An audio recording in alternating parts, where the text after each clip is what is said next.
everybody. Today we're going to join Ember in their room.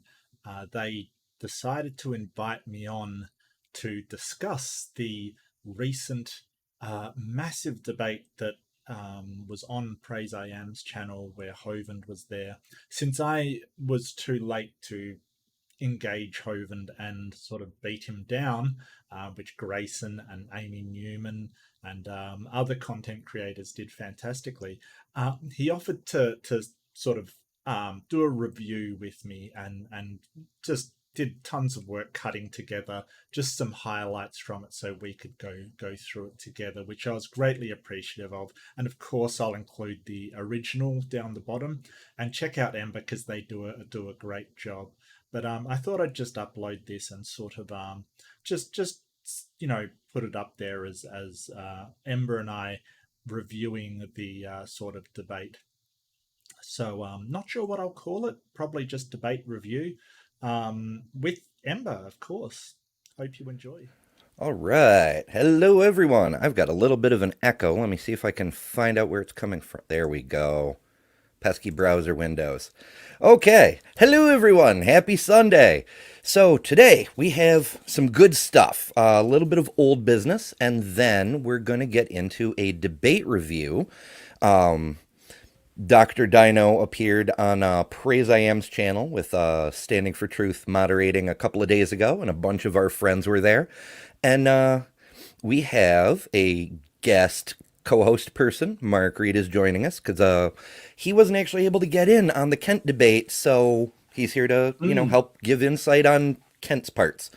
That was a long debate. It was it was 2 hours before Kent left, so I edited it very, very heavily so we can. There were a lot of interruptions, a lot of people talking over people, and so forth. Sure. So I cut it down.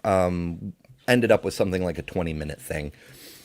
So hopefully, How are you, Amber? How are you this morning or this evening or however you're doing? How are you? Not super great. I've got a little bit of a fever, kind of dizzy. It's Okay.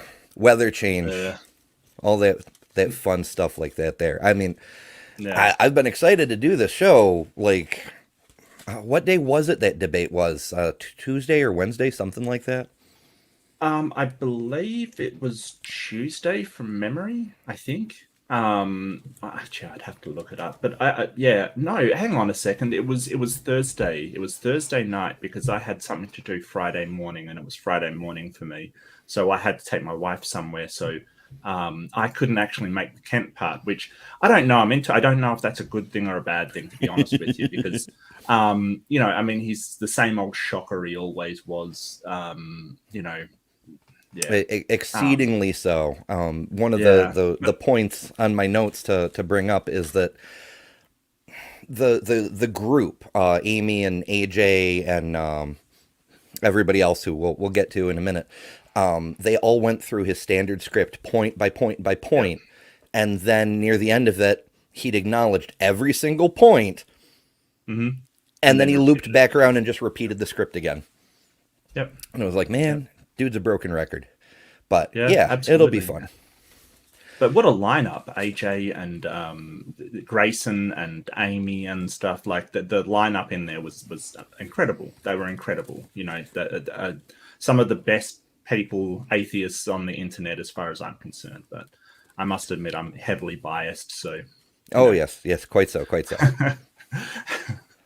Yeah, Amy is one of my favorite humans on the internet these days because she's just the way she's able to interact with everybody, even if she completely disagrees with them, is just. I wish I could be that patient. Oh, same. I've learned a lot from her, and the way that she's so disarming with humor, the way she uses humor is just incredible. Like it just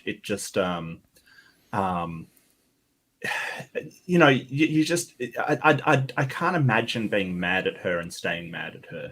I just can't imagine it.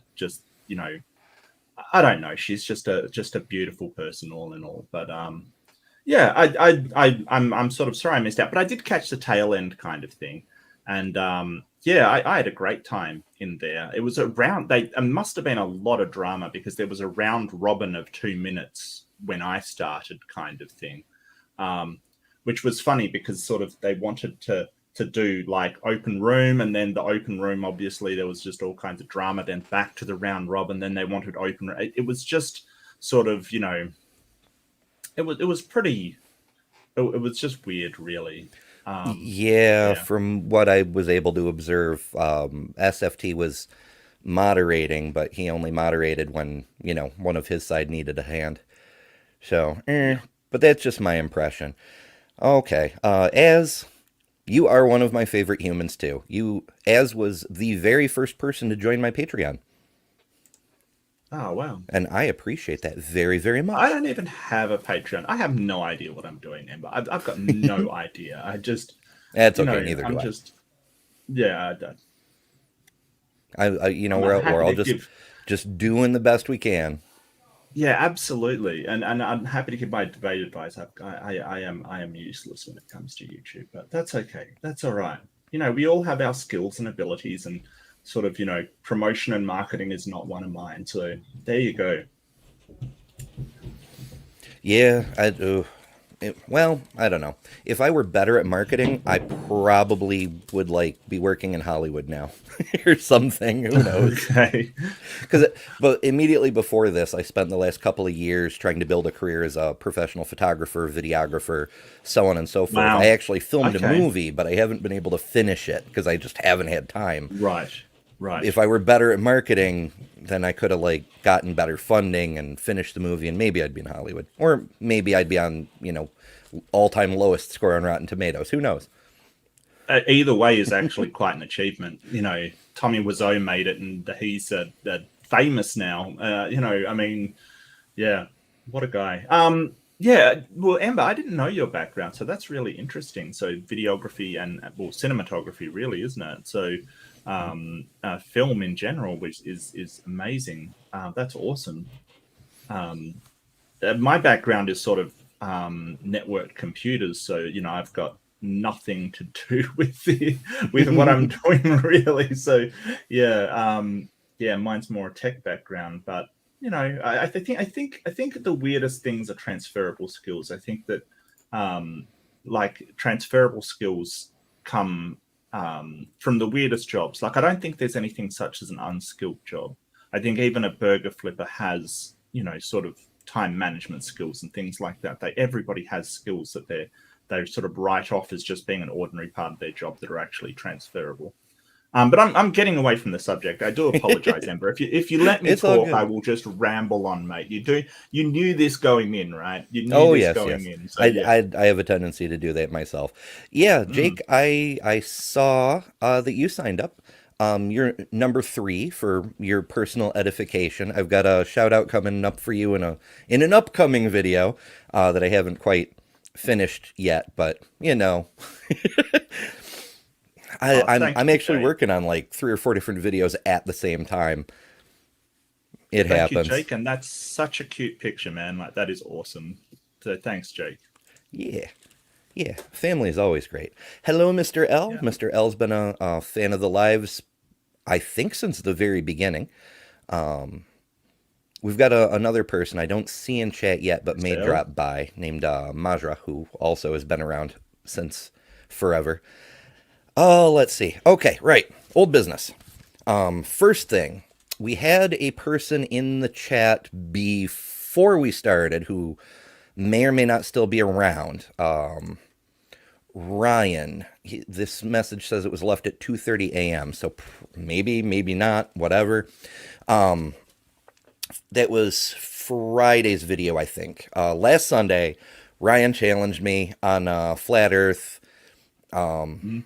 Yeah, because last Sunday's show I did the Flat Earth thing, Right, right. and then Ryan came out and was like, "Oh well, I have this challenge and it'll totally destroy your Mm. show and whatever," and didn't come for the show. And then after started leaving comments and so forth. And so that was Friday's video was answering Ryan's challenge, which was Mhm. how do you demonstrate the eclipse going in the wrong direction? Because everything in the sky rises in the east and sets in the west, but the solar eclipse shadow goes west to east. and that apparently destroys the globe, and no one the shadow has to go eastward. There's no way around it, etc., Well, etc. that's just the movement of the moon. Yeah, It's yeah, exactly. And that's uh the bottom line. I actually grabbed my video from, I was live streaming the solar eclipse in 2017. If I can mm, figure out where the heck I put it. I'm always stuffing stuff into different folders. yeah. Okay. So the moon moves from west to east, right? So Yep. it's very slow, but it does move. Ah, many cicadas.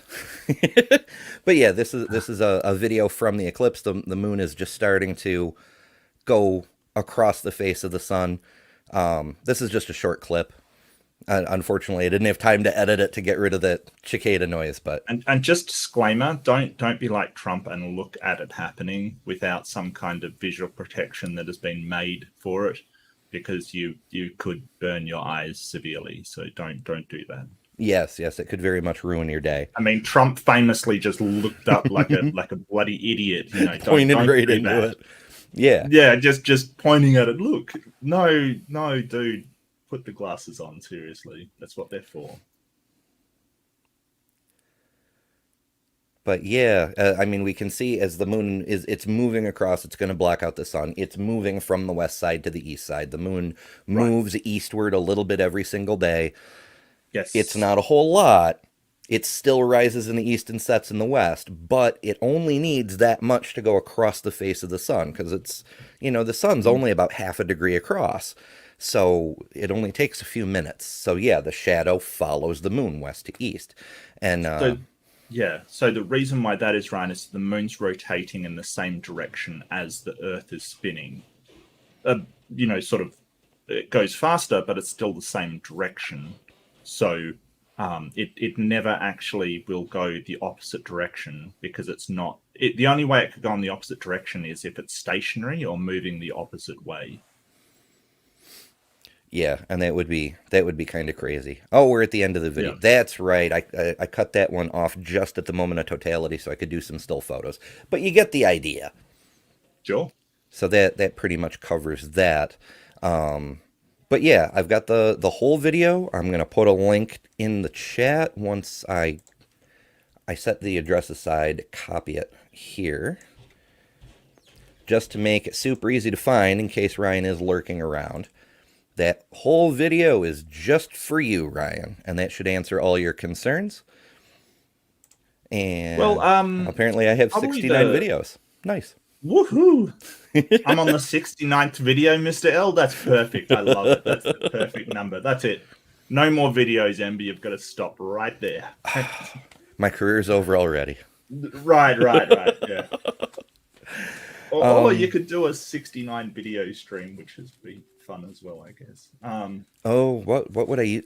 The nice thing about not being to 1,000 subscribers yet is I'm not monetized, so I don't have to worry about being demonetized. Right.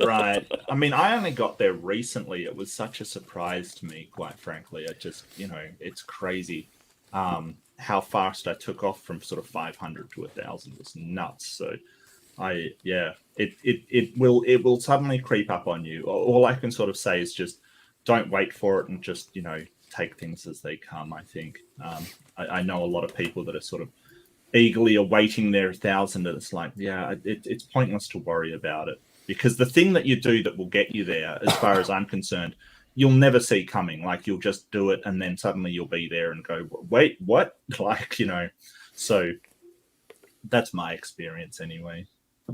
But Yeah. yeah, the weirder one is the Senehelian eclipse, I believe it's called Senehelian eclipse, which is the one where you can see both the moon and the sun at the same time. It's a lunar eclipse. Oh, yes, Um, yes. but that's because of refraction, and that one's actually a harder one to explain because it's refraction of the light through the atmosphere that does it. So that one is usually the one they're talking about. I don't know if that's what Ryan is talking about, but that's the one they usually go, aha, how can it be an eclipse if both bodies are seen at the same time? And the answer is refraction of the light that makes it appear like we can see it. at the same time. Yeah, those are wicked fun. But no, he's actually got videos going back years talking about how the Oh, Earth really? spins 27 times faster than the moon can go around its 1.5 mile orbit. So it's impossible for the moon to cross in front of the sun faster than the Earth can rotate. No, I'm like, dude, no. I see why you have that mistaken idea, but it's a Yeah. very mistaken idea. Yeah, and it's sort of they use the wrong terms. Like they sort of go to rotation and use the speed, like the velocity, as sort of evidence that it couldn't be rotating that fast. And the rotation is really slow. It's only a lot of sort of the Earth spins only 15 degrees per hour. That's Mhm. all, and that is incredibly slow. Um, Getting them to understand that velocity isn't something that like it isn't a force that affects the body. Once it's in motion, that's not a force that acts upon it. So we're in physics, when you're talking about forces acting upon a body, you're talking about a change in momentum, or they have this inertial frame of momentum that once that speed is reached, it doesn't really matter anymore. It's if it changes direction, or it stops, for instance, that's when a force acts upon it. The speed doesn't matter. It's why you can sit in the Shinkansen, the bullet train in Japan, and go 300 kilometers an hour, over 300 kilometers an hour, and feel nothing. It's such a floaty ride. I've been on the Shinkansen. It's amazing. Nice. It's awesome. Oh, it's the smoothest ride I've ever been on in a train. Like seriously, it is incredible. I highly recommend, if you are like Tokyo or Osaka or something, Shinkansen. It's awesome. Yeah, if I ever get to Oh, travel, I've when I was in elementary school, I came up with an idea for a magnetic levitation transport system because it would be super fast and very low friction and very efficient. And my mm. teacher just looks at me and goes, "Congratulations, but the maglev train was invented like 25 years ago." I'm like, Oh, "Curses, that sucks. I'm too Yeah, late." yeah. You know, I'm, it doesn't have to be the end of the road. After all, the light bulb was invented before Edison showed up. He was Yeah. good at marketing. Mm. And okay, other old news, old business. The last live show was that one about the panspermia, and several of you in Right. the chat dared me to email Forrest Velkai while we were on the air. He did answer me later that night. He's not impressed because, as we mentioned during the show, we have found RNA and DNA on many asteroids over the years. It was the only thing special about Um, this one was it was the first one we could be no, sure wasn't contaminated by Earth biology. no. This one is just uracil, which is one of the nucleotide bases Mhm. for RNA. So it's not finding RNA; it's finding one of the nucleotide bases for RNA. I mean, that's a distinction, but it's an important distinction. Sure. And we did find niacin up there, though, which is a B3 compound. Also fun.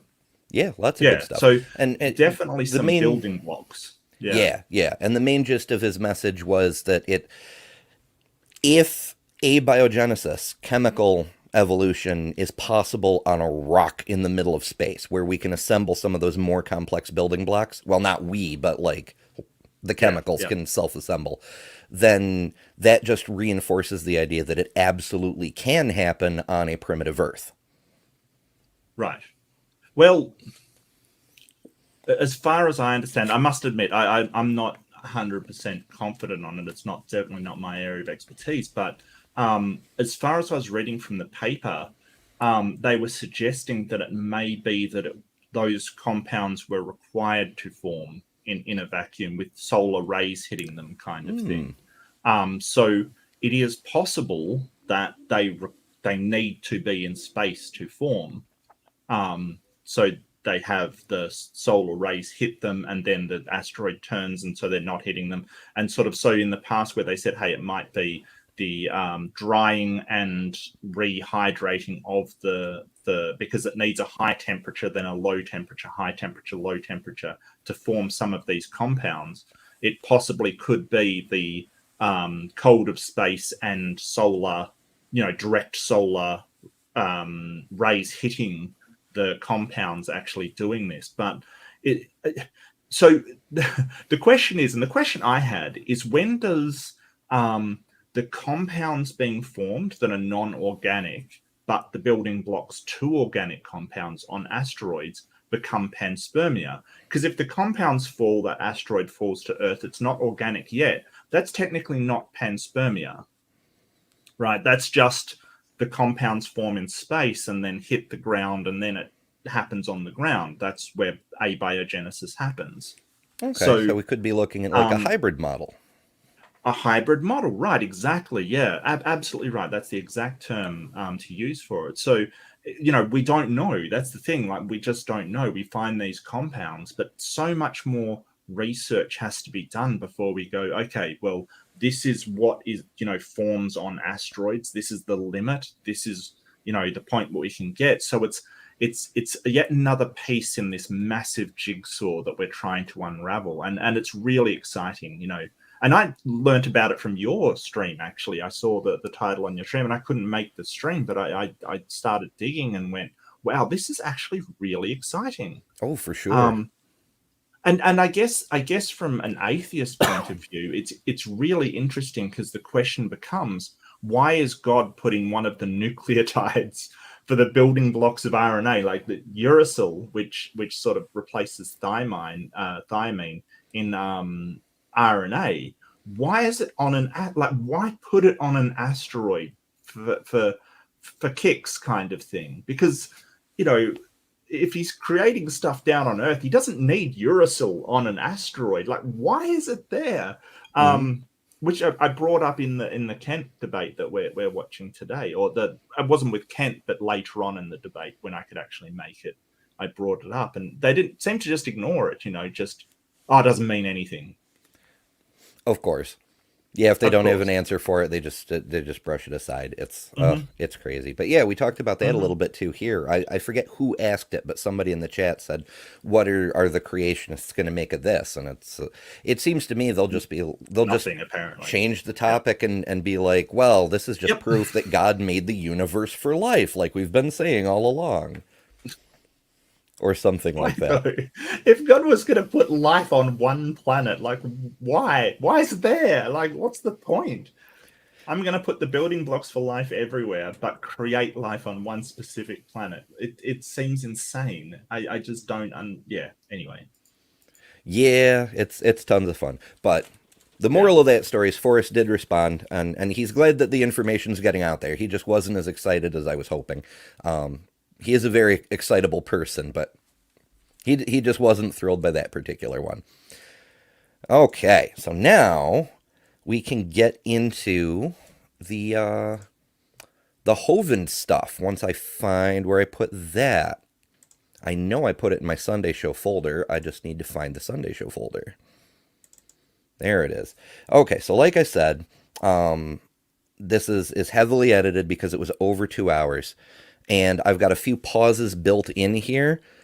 There's a couple longer sections, and then there's parts where there's pauses intended, because when I was editing it, I kept coming across spots where I would want to add commentary, but then they'd say something else immediately after, and I'm like, I should just let them do the whole thing and then put in the commentary. So that's what we got going on. Open challenge to evolutionists tonight. It's a open debate challenge. If you want to bring your arguments against Kent, to come on in. And before we do that, though, we're going to give hand it off to SMT Donnie here for a couple messages. Okay, that's the first pause. Kent, of course, needs no introduction. I think pretty much the whole internet is aware of him at this point. And if you're not, you're going to get a feel for how he operates throughout the course of this. Sam, I don't know. But this is Praise's channel, that person who was first talking, and then the moderator is Donnie from Standing for Truth.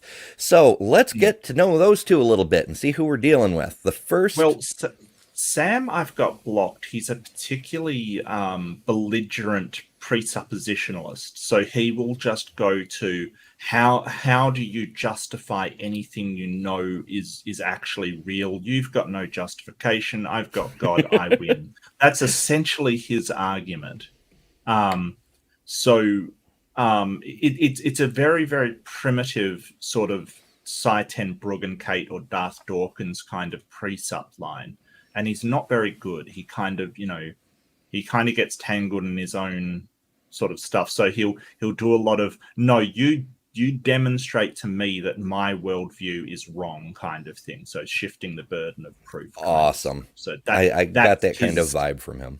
Yeah, that's his deal. So, yeah, sorry, go ahead. I've met him before and don't really want to meet him again. He's pretty, as I said, belligerent, Fair enough.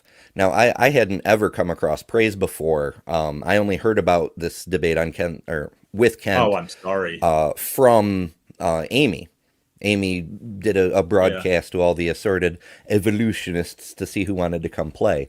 And but on Praise's channel, he himself has a clip where he called in to talk to Matt Dillahunty.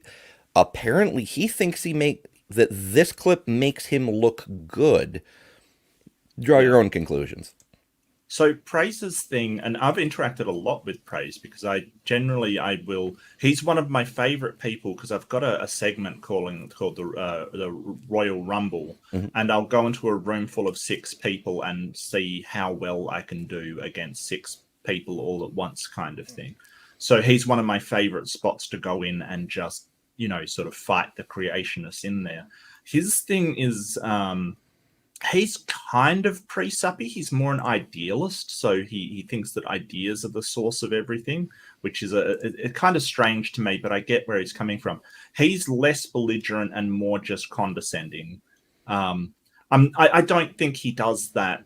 I don't think he's naturally condescending. He just does it because that's his style that he goes for kind of thing. So that completely lines up with his style. He'll go to Matt Dillahunty, argue with him, and then tell everybody, he's absolutely wiped the floor with him.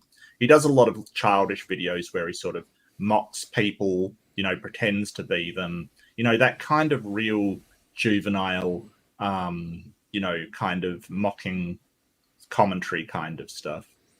Yeah, that's kind of the vibe I get too. It's I think it's abundantly clear in this clip here. It's a short clip. Praise I am, pronouns are he, him, in Oklahoma. So, hey, Praise, how are you? Are you the guy that emailed me as Praise I am that I am? Yes. So how about I read those emails real quick before we get started so people can see who we're actually dealing with here. You messaged me to ask if I'd be willing to debate biblical slavery, right? Yeah. And I said that I was confused because I didn't know if you were a representative of that platform, and you said you were. And I said, okay, this is all a bit unusual. Thanks, but I'll pass.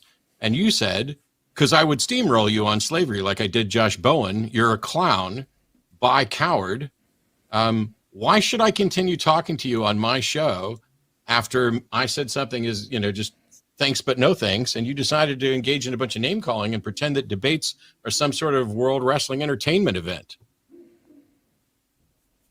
Well, that is your prerogative, Matt, but I do think that if you want to hold to your in that case, profile that you try to hold up, you my profile that I try to hold up is that I'm willing to debate people who are actually serious, not people who think this is a fucking sport or that calling me names is a way to get things done. If you wanted to have a debate, all you ever had to do was call into the show instead of being a jackass in email. But thanks. Yeah, and like I said, Praise posted that on his own page. Debate bro is how it seems to me. Yeah. He suffers from that a fair bit, unfortunately. And even in the lead up to this event, some of the sort of debaters on YouTube, like me, Amy, Jefferson Spatchcock, just a whole line of us got this email from Praise. And I sort of sent something back because he didn't blind carbon copy everyone. I sent something back saying, look, use the blind, like I don't want all of the responses from this email chain kind of thing. but that aside, that's just somebody not understanding how professional, like if you work in a company, that's what you do. If you're doing a mass email, that you don't want everybody to get every response from it. You blind carbon copy everybody, so they don't get back the replies, kind of thing. And Skylar Fiction wrote back and said, listen, I don't need all of these replies. He was upset as well. But that aside, seeing the replies from people, which annoyed me because I don't want them in my inbox, quite frankly. But they were like, I'm not gonna, make it, or I don't care about this, and he's like coward and calling him chicken and stuff. So this is completely his MO. That's what he does. If someone refuses to debate him, he calls them a coward and a chicken and all this kind of stuff. Which, I mean, I must admit, last time I sort of interacted with Kent, I called him a chicken as well. So that's a bit of hypocrisy, but I don't know. It just seems to be what he usually does, rather than sort of go, okay, well, you don't want to debate, that's fine. Yeah, and don't get me wrong. There's absolutely a place for debating just for the fun of arguing about the point. I used to be on my school's debate team. I would argue for positions I didn't actually believe in because it was good mental exercise, Yep.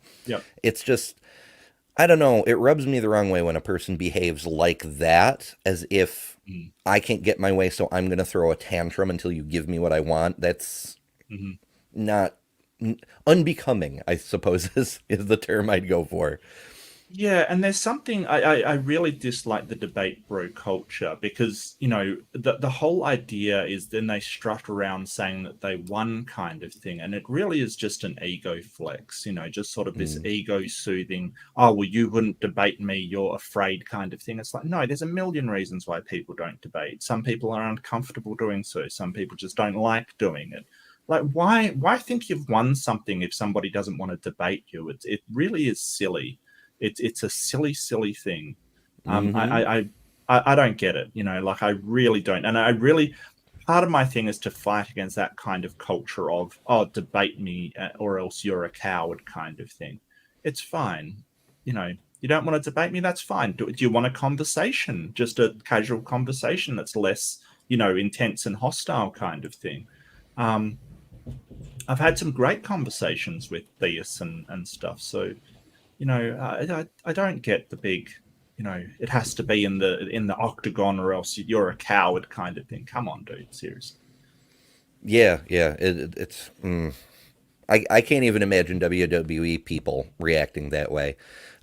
As for Donnie from SFT, Mark, you may recognize this clip because it's from Amy's show, the day I met Grayson, in fact. But yeah, it pretty much captures it as far as I can tell whenever it starts here. There's a 2-second gap between clips for the pauses. Yeah, it's a good point. Evolution is true, creation's false. But, we're invested. This is our job, defending creation. So we're just going to have to be closet evolutionists from here on out, unfortunately. Now, he did say that he was kidding about that. Yes. Yeah. But of course he would. And that begs, well, it doesn't beg the question in the logical sense, but in the colloquial vernacular phrase sense, was he lying then or is he lying now? Either way, it doesn't demonstrate that we're dealing with people with a great deal of intellectual honesty. Well, he could have been being sarcastic, or, sort of going, oh, well, you've given me this evidence, I'm obviously an evolutionist now, kind of thing. Grayson says that he wasn't. I don't know. I look, Donnie at heart is a used car salesman, basically. At heart, that's what he is. Like, he's not a bad person. That's the thing. I don't think he's a bad person. I don't think he's particularly, I don't think he's that dishonest. I just think that he's, he's just trying to sell something, really. I having worked in sales myself, I understand the mentality, kind of thing. I think Erica Gutsick Gibbon was sort of, she thought she was friends with him, and Donnie isn't your friend. He's trying to, get his side across. He's trying to present this. I honestly don't know how much he believes it. I mean, he said that he was being sarcastic and being humorous there. To be honest with you, I'd rather give someone the benefit of the doubt when it comes to stuff like that, because I'm sure I've said stuff that could be taken well out of context on just a single thing kind of thing. Like, I mean, really out of context. You could probably get me for murder or, slavery or something where I've said, oh, yeah, no, I'd enslave people every day of the week and twice on Sunday. You know what I mean? Like, we all say stuff that is not true in order to, make a point. So I would rather give them the benefit of the doubt. I might be too nice, though. I've been told that I'm too nice, but Yeah. I would give them the benefit of the doubt that it's a very short clip. It doesn't show context. I believe Grayson when he said to his perception that it wasn't sarcasm, but perception's hard. It could have seemed absolutely sincere, and somebody can still be sarcastic. That's the problem. Sure. Yeah, Jake says Dapper Dinosaur and Jackson Wheat prove that people who disagree can discuss things in a civil and productive manner.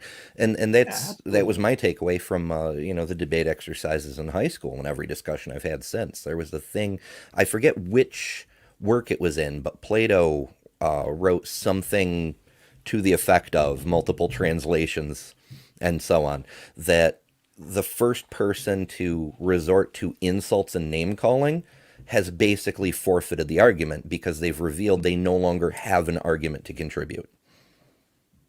Yep. So that's just my feeling on that one. Apparently they just have friendly discussions. And I've seen Erica do that too. She's engaged with Ken Ham himself and managed to not go into a fit of rage. So I have tremendous respect for her over that. Yes. Yep. Erica's amazing, and she's a really nice person as far as I can tell. So, she's just, and she's just an expert in her field. She does human paleontology and very, very good at it. I have the tremendous respect for her. Yeah. Yeah. The evolution destroyer thing, that when I got to the room, I was thinking about engaging, because even though I don't want to give Kent any more attention because he absolutely does not deserve it. But at the same time, you want to fight back against that level of mistruth, But when I walked in and I saw all these guys with these tags, evolution is a fairy tale and so on, and I'm like, yeah, this is going to be an absolutely balanced forum for sure. So it was a trip. But yeah, that's it for the intro. So we did praise, we did SFT. So now we can get into the start of the thing. I think if I'm reading my own notes right, this clip is going to go for a little over a minute once it actually starts. Maybe the 2-second pause is too long. So for all of you brave evolutionists that believe you're related to banana plants, please do make sure to click the join link, and we will engage in some debate. It's why we've got Dr. Dino here. Okay, not over a minute.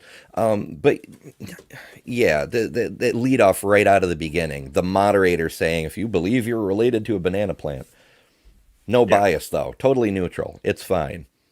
Well, you've got to expect there to be bias going into something like this. Like, the whole point is that he's going to be biased. And going onto his channel to debate, for a creationist sort of channel, he's pretty unbiased, but people always have biases, and he doesn't do a bad job, to be honest with you.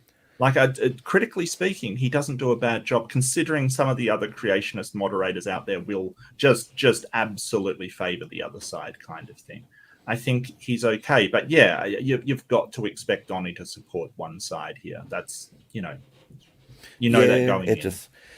I can get behind that he's better than the standard in that community, perhaps, but yeah, I don't know. I'm like thinking of James over on Modern Day Debate. Like James is completely impartial. He is one of the best neutral moderators I've seen.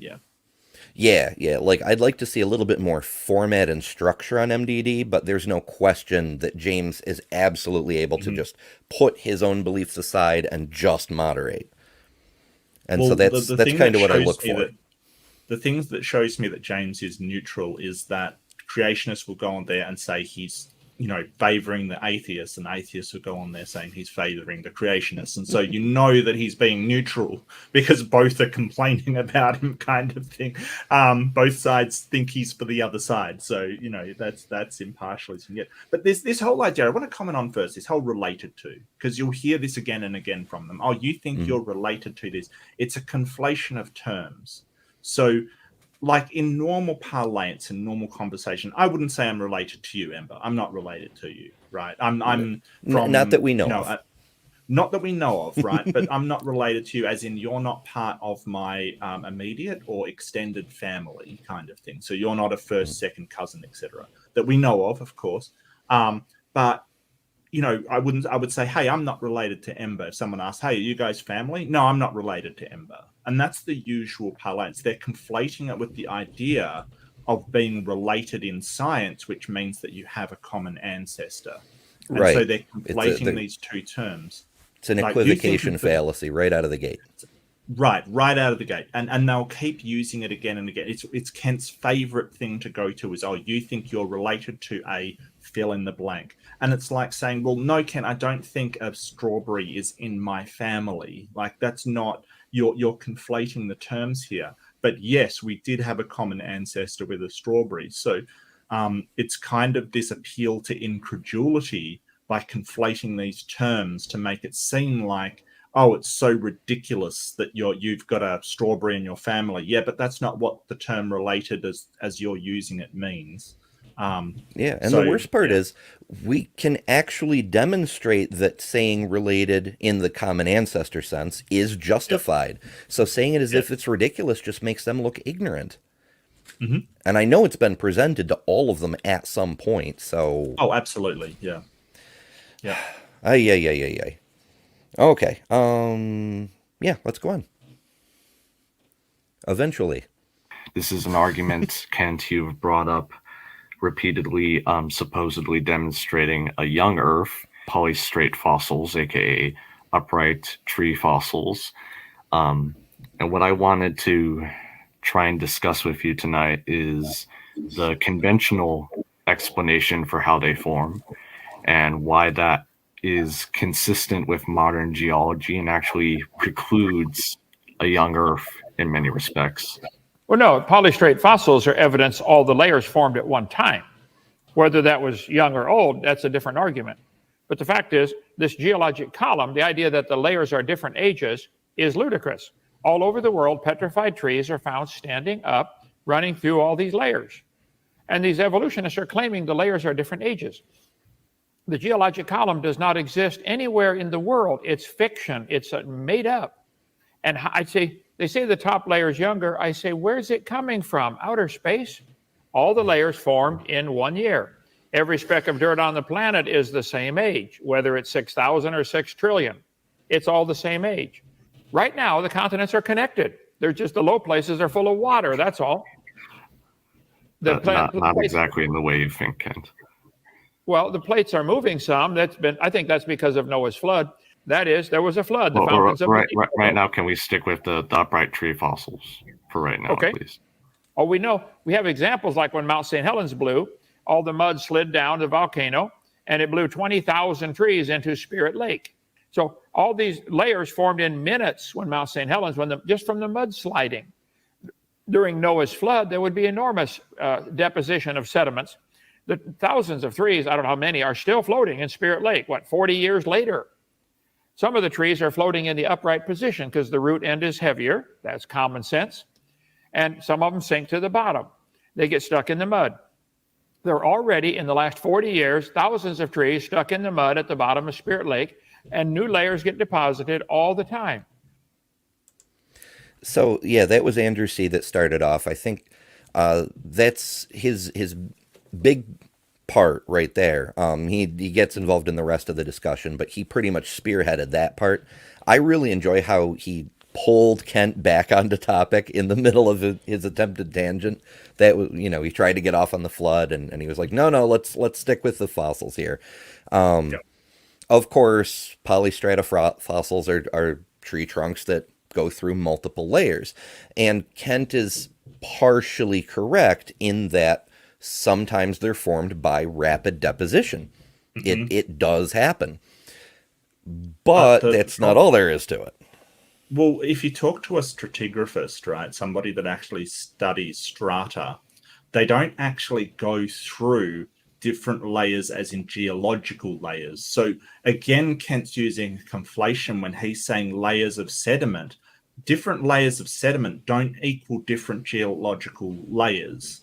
They're not so if you have layers of sediment being laid down, we don't say, oh, well, that's a different geological layer. That's from a different time frame. And the whole idea that you brought up earlier, you can't carbon date everything because the atoms of everything is the same age.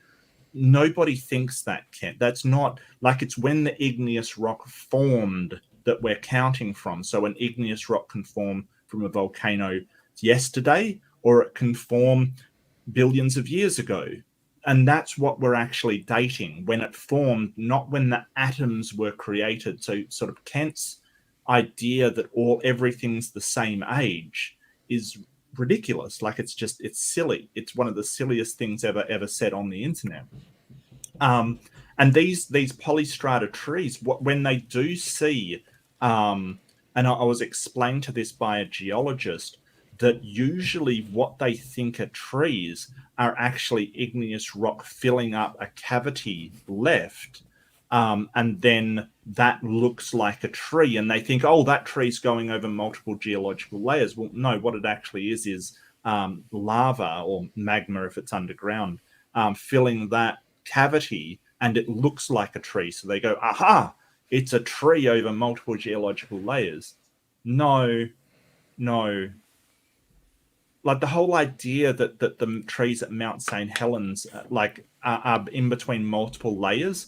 Yeah, it's in between multiple sedimentary layers, but not geological layers.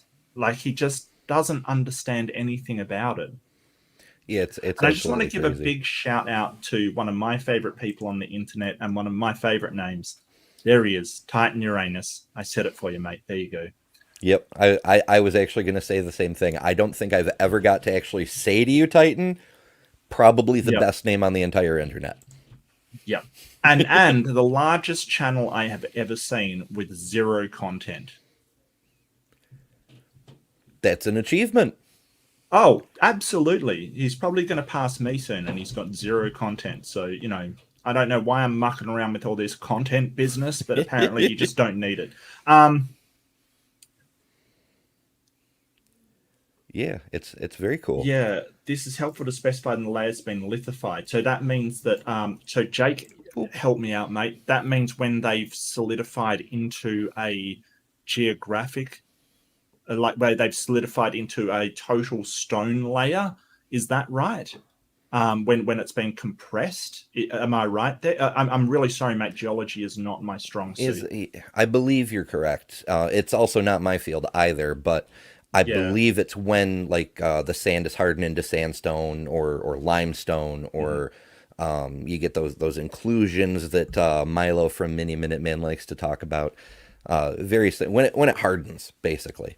Okay. Yeah. And becomes like a layer, like in the Grand Canyon.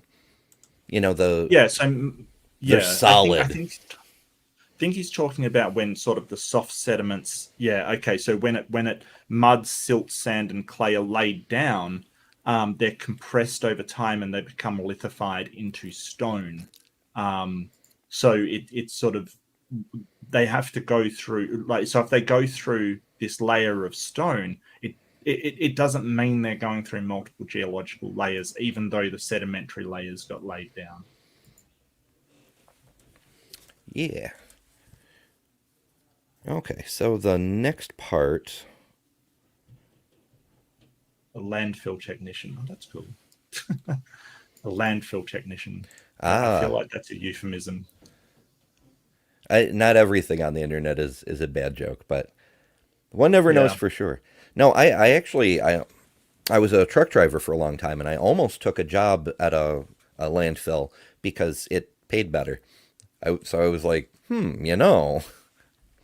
Oh, look, I was a store person for a long time. I was a salesperson for a long time. I did sort of phone jobs for ages. Like, my background is not one that, you know, you'd look at and go, oh, that person, you know, had a great deal of science in the background. No, definitely not. So, Jake, it doesn't really matter, mate. Like, you know, which is so Kent's been doing this for how many, 30 something years kind of thing. He's been doing this stuff, and you know more than he does, Jake. So that's kind of scary. Yeah, I know. The average person on the street knows more than he does, and he's devoted his life to it. That's sad, really. Yeah, his videos, the VHS tapes that he used to sell that built his original empire were in like the 1980s, maybe even late 70s. It's just absolutely crazy that in all this time he's learned nothing new, or he has and has suppressed it, to use the theist term for it. Well, it hasn't changed. That's the thing. Like, you know, when science goes along, it changes to update with newer information. Always, like, it just changes. He's still using the same stuff that he was doing back when he was 20. You know, it has not changed an iota. And all that's happened is he's moved it from VHS to DVD. Obviously, he hasn't managed to get to Blu-ray yet because it is Kent and he's still a, you know, obsolete dinosaur. But, you know, that's the only change that he's made in his stuff. It's just moved to DVD. Well, I mean, I guess it is progress, although I wonder how much Matt Powell helped with that part. All right, on to the next one. I did leave myself a note, but I'm not sure if I'm supposed to do the note before this section or after this section, so I'll just go to the section. Oh, dealer's choice. Yeah, it'll be fun. We can observe rapid I'm sorry, deposition. what we're depositing those layers today, Ken? What processes we're depositing them today? Just to you get more erosion off the hillsides. That happens all the time. Erosion. They're still being deposited today, correct? At Mount St. Helens, they're still being deposited. Layers are being deposited in the ocean right now. Sediments are settling in. Sediments wash off the continent. All the rivers bring sediments into the ocean. If sediments are washing off of a mountain into the river, does that change onto the ocean? Does that change the age of that layer? It's still the same dirt. It's the same dirt. It didn't change the age dating here. What now? It's by a relative age dating here, by when it was deposited, not by when the actual material was created or whatnot. And how could you know that, this relative dating? Kent, are you older than I am, even though the material that makes us up is the same age? Yeah, there we go. Well, if you wanted to date the molecules of our body, probably we're all the same age. Probably exactly. Right. So you're saying that the layers, all the material that makes up the layers is all the same age, but that's the same for you and me. But the reason that you're older than I am is because you were formed earlier than I was, the same as the layers. You know this. Yeah, that was beautifully done by Andrew and Grayson, kind of 1-2 punch sort of thing. Kent demonstrates he understands erosion, he understands layers and relative age, and he knows all these things, and he's just denying it, just for the sake, I guess. Yeah. And so the whole point is, like, that Andrew Cumming made beautifully, is that if layers of sediment are being laid down today, why do we need a flood to explain these trees? We don't. All that has to happen is rapid deposition, which is happening today because of Mount St. Helens. So where does that get us to a flood? You know, because his entire thing is, well, these polystrata trees means that a flood must happen. But yeah, wait, you just give an example of it happening today without a flood. Mm-hmm. And it's true that you can find deposits like that in many, many places across the world, but they're always in isolated places, like just that area around Spirit Lake. Mm-hmm. Yep. And it's just so freaking dishonest, and it drives me bonkers. Yeah. So the next, I understand. I hear you, Ember. I hear you, mate. Yeah, I really do. He's a very frustrating human, or a dino, if you prefer. He seems to like the name. A lot of speculation has been done on whether he knows he's lying, he's deluded himself, or whether he is just, you know, absolutely believes this and sort of, you know, is just trying to stick up for his side kind of thing. He's wrong, but he's honestly wrong. So I doubt he's honestly wrong. I don't think that's possible at this point. The thing is that when you see people who are being sort of, at least they're wrong, but they're being honest about it, when they get proven on a point that they're wrong, they will change to something else. They won't bring up that argument anymore. They'll go, okay, well, that's been debunked. Yeah, but here's something else. He doesn't do that. He brings up the same things, even though time and time again he's been demonstrated to be wrong. And I mean, even at one point, the Creation Institute had a do not use these arguments and had a list of his arguments, like do not use Kent Hovind's arguments. And he still continues to use them. He's still using the ice canopy. So if you're unfamiliar with it, there's a heat problem with mostly radiometric decay. If the radiometric decay we have seen happened over 6,000 or 10,000 or even 100,000 years and not the 4.6 billion, the heat would literally melt the surface of the Earth. This is a heat problem, that the amount of heat released by the radiometric decay of uranium to, I can't remember how the chain goes, but it's uranium to potassium to anyway, it's a uranium ends with lead basically. All the unstable stuff.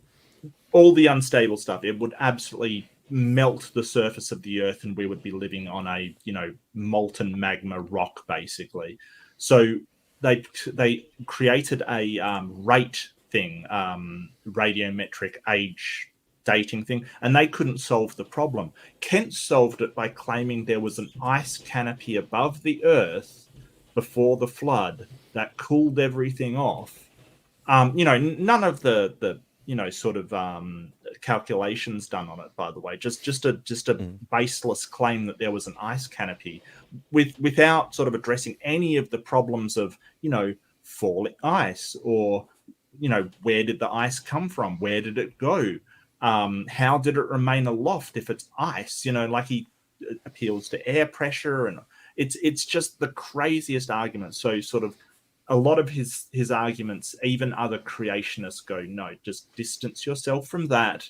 That isn't great, Yeah, and it's so ironic because he's always going, oh, it's imagination, and then right, he's just pulling magic out of the air.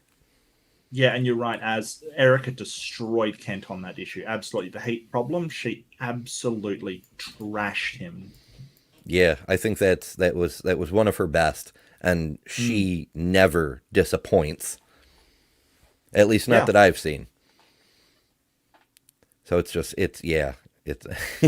and to me, there's a very, very few people in this world that, if I find myself on the opposite side of a disagreement with, I have to pause and think about, like, really, really think about if maybe I am way off the mark.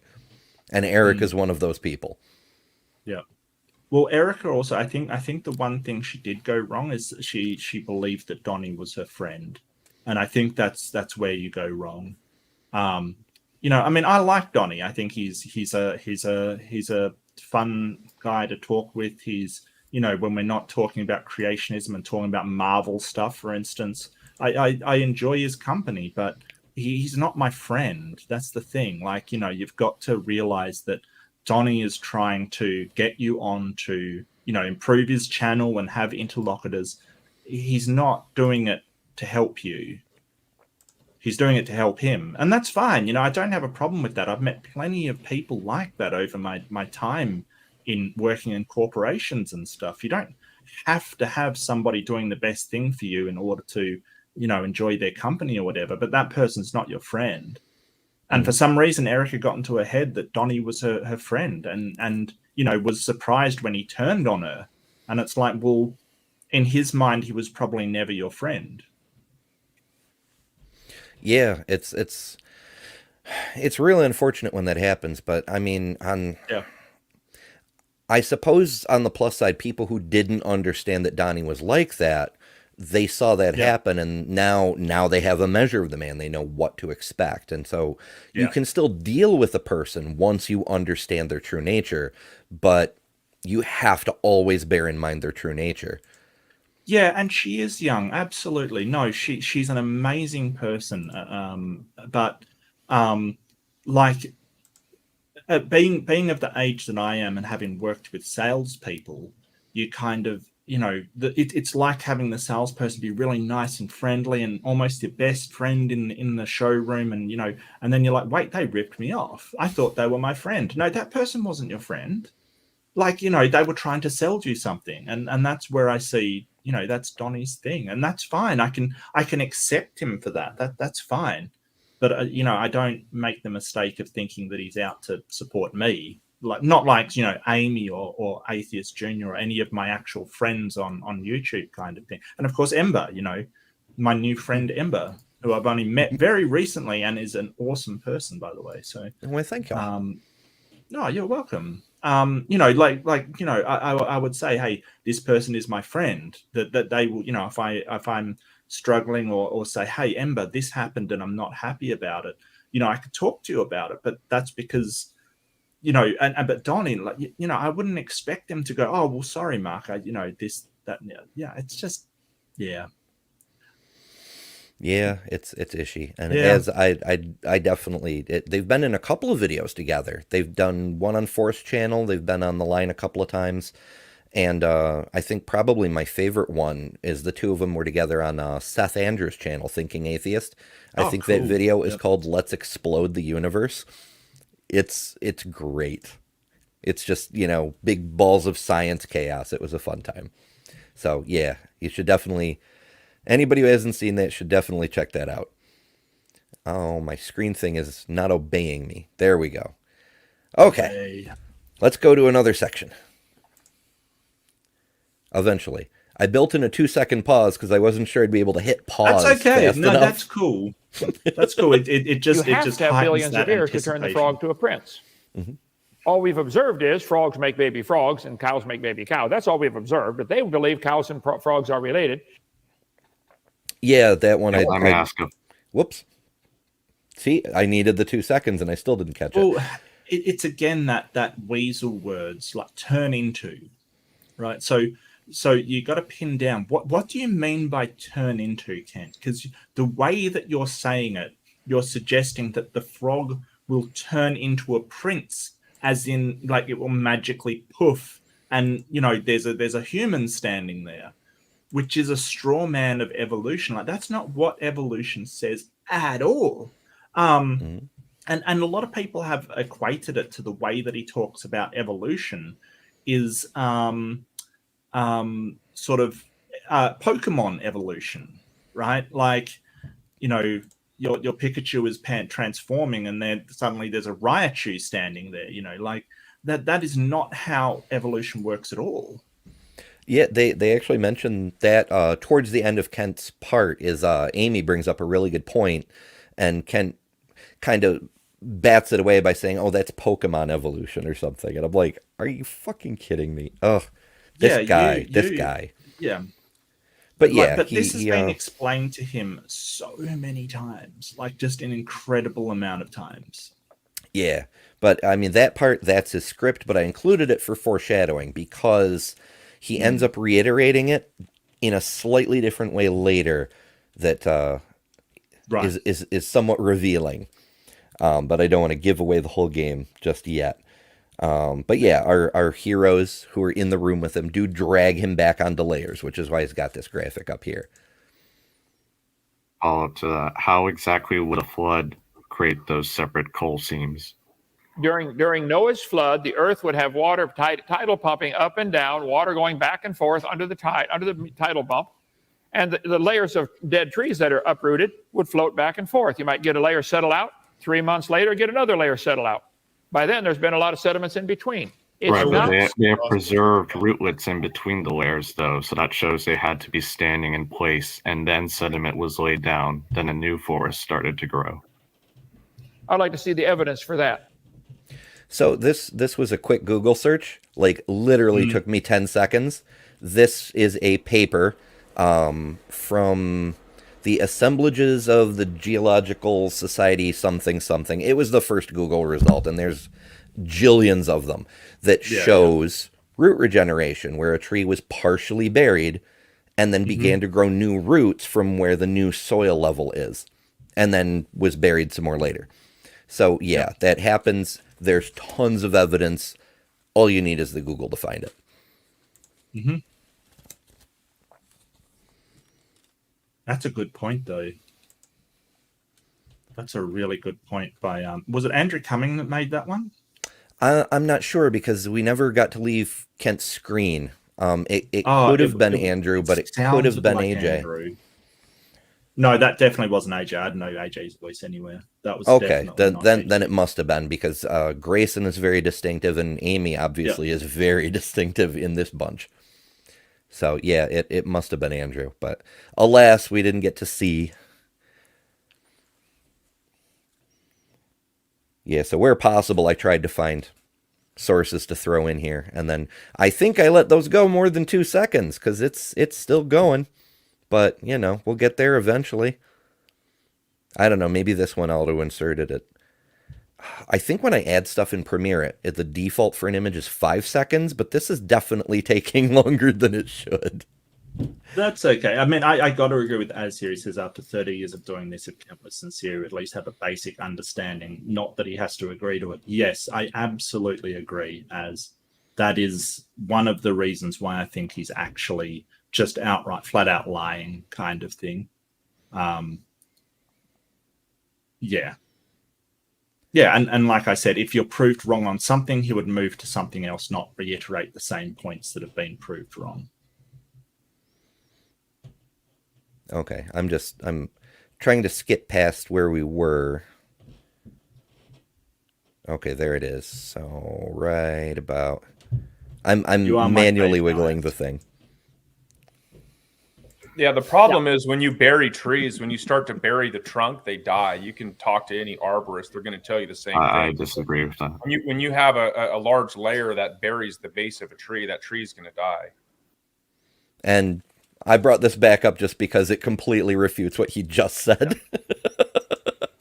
Noah's flood and the Bible is scientifically provable. I think it's right, but I'm not demanding it be taught. The problem is, yes, and you guys are, Kent. Yes, you are. You are demanding that your religion of evolution be taught. Evolution is nothing but a religion. It's something you believe in. I do wish they'd taken the opportunity to jump on that. Oh, it's your views are scientific, are they? Well, let's talk about that for a minute. But in fairness, the official topic of the debate was bring Kent proof of evolution. Right. Rather, the Bible wasn't even technically a topic, but he brought it in, so that made it fair game, in my opinion. That does make it fair game. Pete brings it up as evidence against evolution, and you should be able to address the Bible as evidence that he's bringing against your point. However, here's the thing. AJ knows that Kent in the past has wanted creationism to be taught in schools. He was a very loud proponent of it back in the day. At the moment, what he's doing is trying to hide behind well, I'm not asking it to be taught in schools, so I don't have to defend creationism. So the reason why he's hiding is because he knows that if he tries to defend creationism, his level of proof is so much lower than what we have for evolution. Right. So if he's held to his own standard of proof that he demands for evolution, which is basically, I have to see it happening right in front of me kind of thing, then there's no way he can support it because he clearly shows intellectual dishonesty there because his level of proof required for evolution is so much higher than for his Bible beliefs. Oh, absolutely. But the thing is that regardless of whether you want it taught in schools, if you're making a knowledge claim, then you ought to have to defend that knowledge claim, regardless of whether you want it taught or not. So I think this is just sort of a dodge by going, oh, well, I don't want it taught in schools, but you guys do want evolution taught in schools. It's just a dodge to say, hey, I shouldn't be required to show an epistemology or reasons for believing what I claim to be true. And I think that is sort of, I kind of consider it dodgy because I can make all kinds of, I can sort of say, hey, dogs are actually cats kind of thing. When you go, why do you think? Well, what evidence do you have? Well, I'm not requiring that to be taught in schools, but that is so. It's kind of really dodgy kind of thing. It's sort of saying, you need to provide proof for your side, but I don't need to for what I claim. So it really is just completely and utterly dodgy. And this whole thing that you can never pin Kent down to a definition of religion that he's using for evolution. Because if you say evolution's a religion, then physics is a religion, then gravity is a religion, then sort of in Praise's chat, I tried to pin down what was a religion to them. And they basically said, any belief which influences your actions. And it's like, wait, that means that football is a religion, race car driving is a religion. Almost anything you believe is a religion. The law. It was right. That influences your actions. Right. So the definition I was given by Praise on what religion was so loose to include like everything, like me playing computer games is a religion. It was the most crazy thing. It was the weirdest description of a religion I've ever heard in my entire life. And it quickly became sort of absurd. Yeah. I don't know if you guys can hear, but I'm having minor planetary catastrophes happening upstairs. But right. So me believing that you will host a good show today and that influences my actions, that's a religion, Ember. Sort of, you know what I mean? Like anything is a religion according to these people. It's very, very strange. It's very strange. Well, as you know that already, mate. You know that already. But maybe we should change to Pope Ember, the papal. Ember. I was just thinking that in I don't know, I can't remember which shows, but there's a person around on AXP or the line shows or something, and their handle is the Pope of Atheism. Yes. Yeah. I can't remember who that was. You're right, and I don't remember. I haven't watched AXP for ages, actually. I don't know why. I just sort of stopped watching it. I don't know why. Yeah, I used to watch that religiously. Mm-hmm. Yeah, it was my church service. And then Matt left and was on the line regularly. And for a while, honestly, I try to watch both because I want to have stuff to comment about on these shows, to be like, okay, this is what happened on the line, and this is what happened on Talk Heathen, and this is what happened on Nonprofits. And these are interesting ideas that I think are worth discussing more. But I'm so dizzy. I tried today. I couldn't even completely focus on just the one. And as you guys were noticing earlier in the chat, that Matt was awful grumpy over on the line today. Because he's on with Jimmy Snow doing their Sunday show, and it was Matt Dillahunty's birthday today, and people kept calling in and just really pissing him off, which I guess is what he likes for his birthday, is to hang up on people. I don't know. I mean, I do notice that, like, I do say that Matt has been, like, a lot more irritable recently and more than he used to, but I at the same time, if I was doing the same, like hearing the same nonsense for however long he's been doing, like 20 years or something, I would probably be less inclined to be charitable as well. Like sort of, it's very hard. It's like Aaron, right? Aaron's heard the stupidest arguments for years, and it affects him as Texas school board, who famously sort of, destroying education and science for their religious beliefs. I wouldn't be as irritable as him, but he's had to put up with a lot more than I have. So, I can't judge them for that. I just can't, because I'm not in the same position they are. Yeah. Jake, I am super jealous. Wow. I would love to get paid. I'd love to get paid minimum wage to do this stream and drink scotch. Jake, enjoy it, mate. That's all I can say. Absolutely. No, that's awesome. But the person I really missed, I think I stopped watching when she left, was Tracy Harris. I thought Tracy was incredible. Just I don't know, just something about the way she thought really appealed to me, kind of thing. She was just sort of, can you explain this to me? And can you explain that to me? It was a lot more like straight epistemology. And she was really kind, really generous, really wonderful. I loved Tracy Harris. I thought she was amazing. Yeah, she had a very Socratic manner about her. The way she would just, okay, now you tell me why your thing makes sense, because I'm not getting it. Yeah. And it was so great. I've often wondered since she left what she's doing now, because I don't see her giving up her activism. I just don't see her on YouTube, so I don't know what she's doing. Yeah, I don't know. I feel like, though, people leave these things and they do have sort of a right to privacy. I've never really tried to, track her down or anything like that. I felt like in the past sending an email saying thank you so much, but I don't know what terms she left on. I don't know the situation, so I don't know. I just really wish her all the best, because she was my favorite person on Atheist Experience, definitely.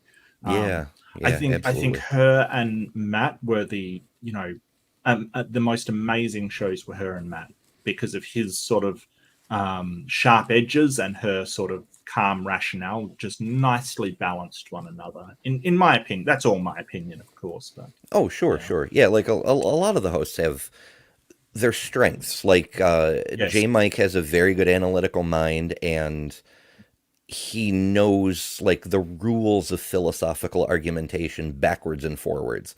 So, whenever somebody tries to drop a wrong fallacy, he just, nope, and that has its uses, but it's also kind of niche. Yeah. Well, I think there's a place for everybody. I think Raging Atheist was saying that he doesn't really want to be the angry guy anymore. And it's like, well, no, I get that for your own sort of branding, health and well-being, sure. But at the same time, like, some people do need somebody saying to them, hey, you're a clown. You've got to snap out of this, because holy crap, you're an idiot. Some people need that. Some people need a gentler touch. I think there's a place for everybody in the community, kind of thing. And people go, they sometimes say to me, like, what do you think of this debate performance, or do you think he did the wrong thing by doing this? And I'm like, well, it depends what they were trying to achieve and who they were trying to appeal to. All I can say is that I wouldn't have done that. I wouldn't have gone off that way or done this. But that's not to say that's wrong. It may be the way that they do things shocks people out. I've met a few people who have said that Aaron, sort of with his sort of hyper aggressive stuff, have shocked them out of these misconceptions that they have. So I can't.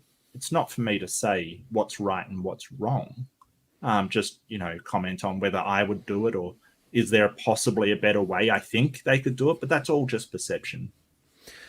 Yeah, as I very much relate. Like one of the first things that somebody said to me that I found encouraging when I first started this channel back in December was that I had a way of calmly presenting where a person's misunderstanding was, and then leading them step by step to the correct information. Because, I do try to be science focused where possible.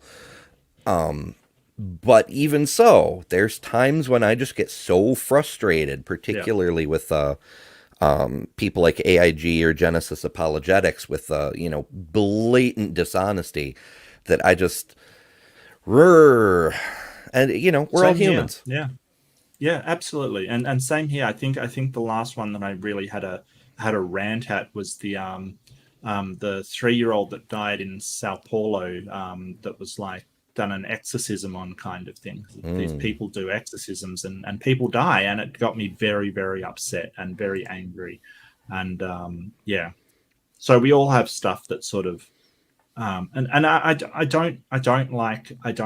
really don't like bullies, people that sort of prey on other people and sort of put them down, kind of thing. So we all have stuff that makes us go rah. Hulk smash. Yeah, like Kent Hovind. Yeah. Well, I mean, he's got a gift for it. In fact, part of his debate tactics is to say things that are that ridiculous to try and get you off subject. Because you'll notice that he'll interject with, oh, but, you think you're related to a strawberry. It's always, and this is what I've noticed, it's always when you're onto a point, he doesn't want you to be on. So he'll say something ridiculous to try and work up that anger. You'll chase that point like we're not related to Australia, and then you've left the other one behind. It's a tactic of his, and he's not. It's a form of red herring. Right, it is a red herring, and when you recognize it, it's not that subtle either. It's just the more ridiculous his statement, the more he wants you off the point that you're making. So it's best to ignore that one and continue down the road that he's on. That you're on. Sorry, yeah.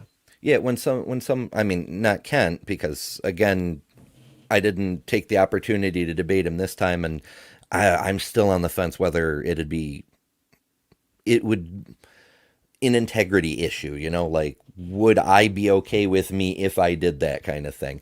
But if somebody came at me with the whole, oh, you think you're related to a strawberry, my intuitive counter is, and you think humans were poofed into existence. Can you demonstrate that?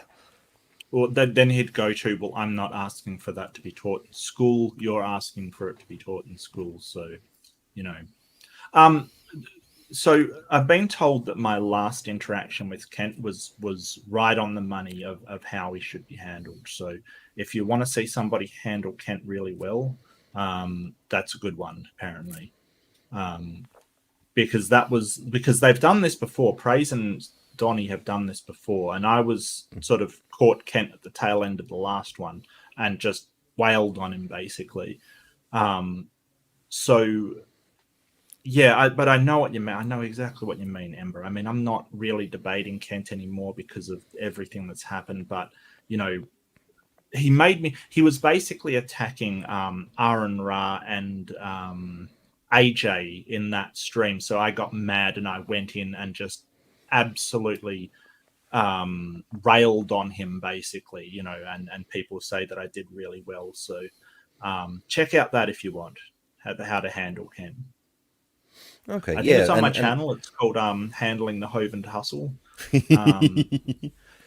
Yeah, and I think that's a worthwhile, like, a person that you don't really want to engage with, but sometimes you have to in order to defend other people. Yeah.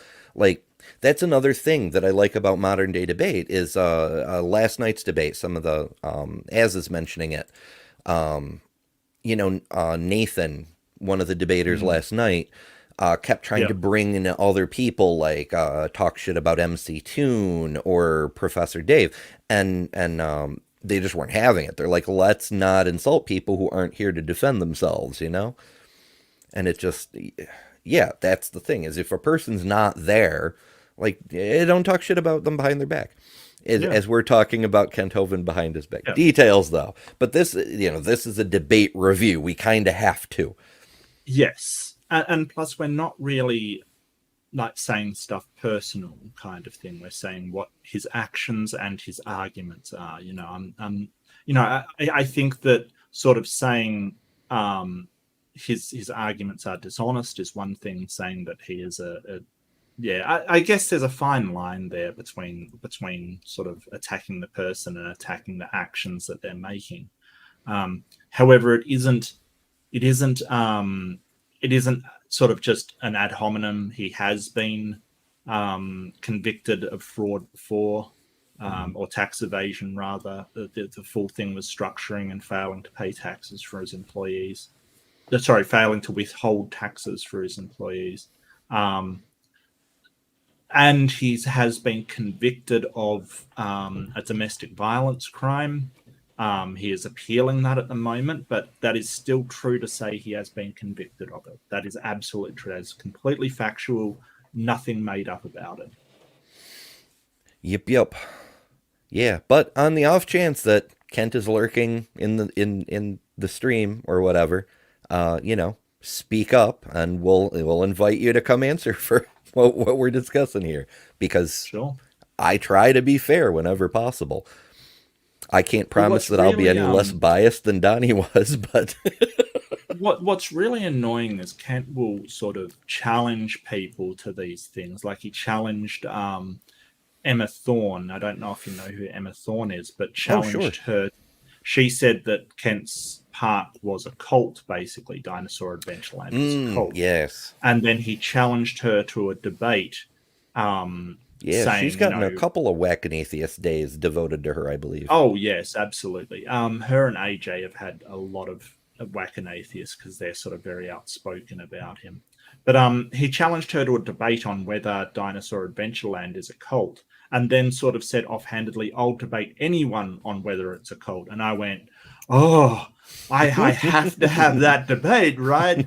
Like you look at the bite model of what constitutes controlling people, and Dinosaur Adventureland ticks so many boxes. An absolute case could be made. I'm not sure if a legal case be made, but definitely a debatable case could be made, right?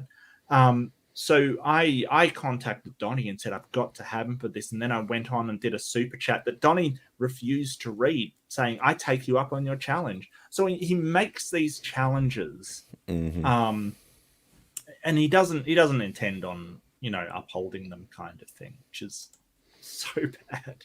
Yeah. Emma's very popular. We got a lot of love for Emma in the chat here. Yeah, I liked.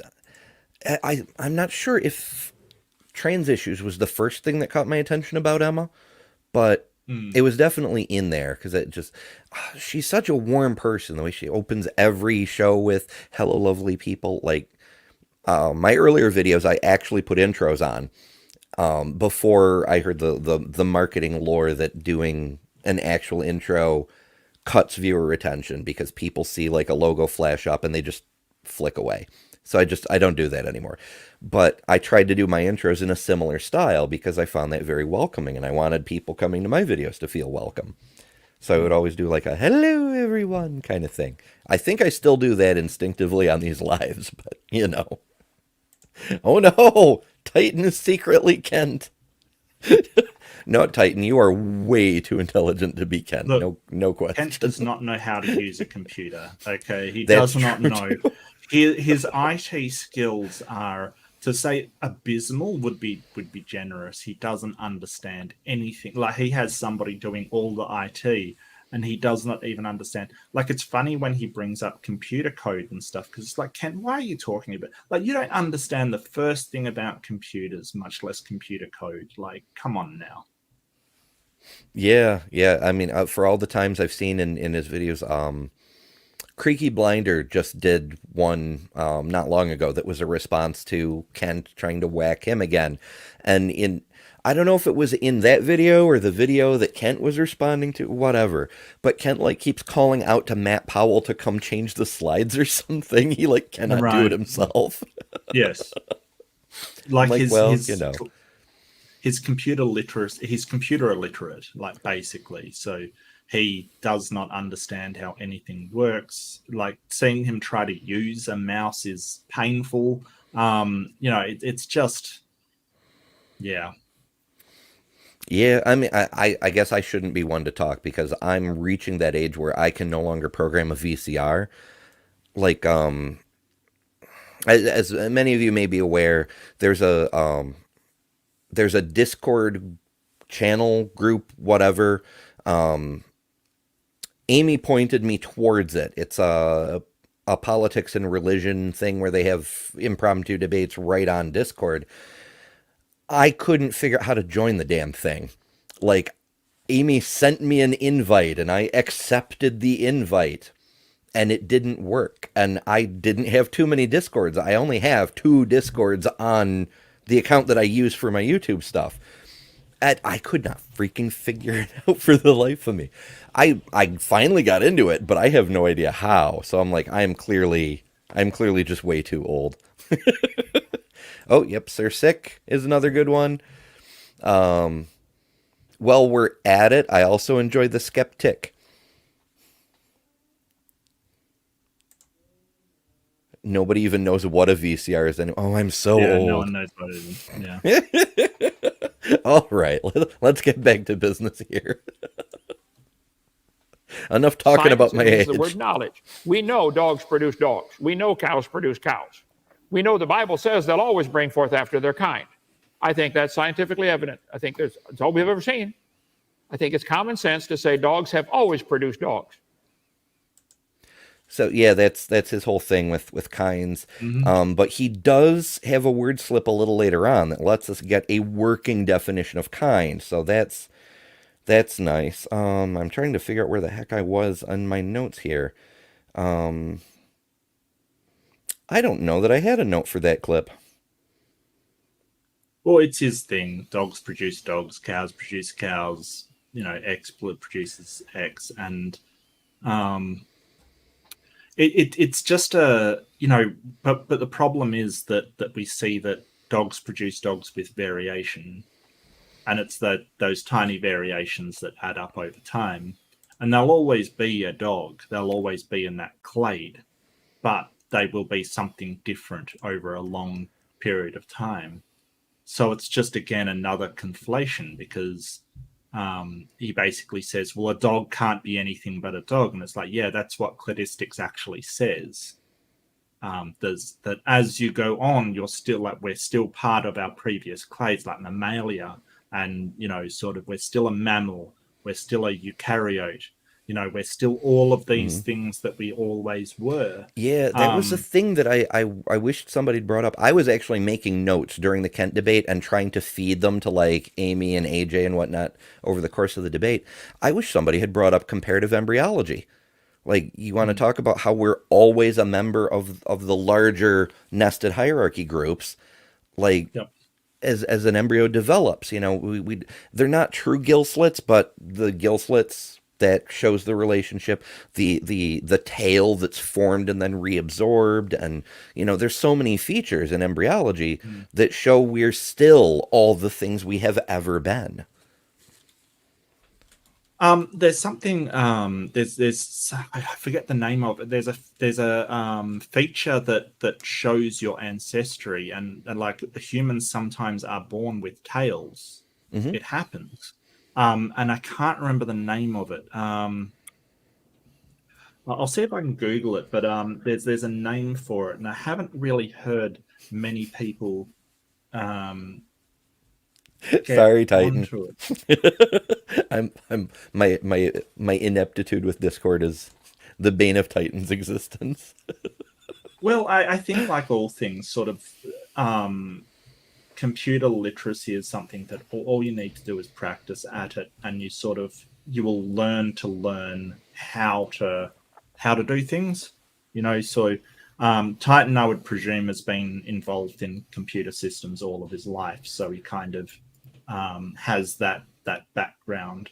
As do I. I mean, I'm 46, and I still have a background of sort of computers and things. So I don't think it's age thing.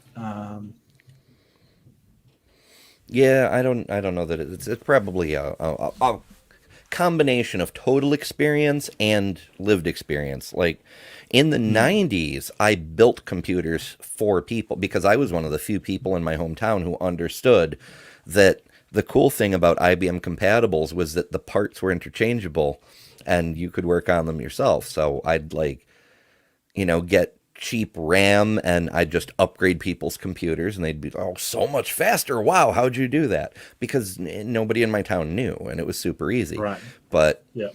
I haven't done that in ages, and now I think I could probably upgrade my own RAM if I really needed to, but that's about the limit of my skills. So, embryologist, the homologist. I have heard Forrest say something along the lines of the gill slits especially. That's why I wanted to single that out, because it's not true gill slits per se, and that can be very misleading to some people. But not my field at all. Titan has been involved in business management. I can't even English anymore. It's just gone. Business management, plant genetics, and art and design. Computers are barely a hobby. Titan is a true Titan. Titan of industry. Aha! It's the Gilded Age come again. Paul Talk. I'm not sure about... that doesn't ring a bell. But on the other hand, I was in high school in the 90s, and so my focus was very, very limited to like sci-fi and nerdy stuff, and I was doing all the extracurriculars. Like I was on track team, all the track teams, the Science Olympiad team, the mathletes, all the theater stuff, like FBLA, Boy Scouts, literally everything I could possibly do.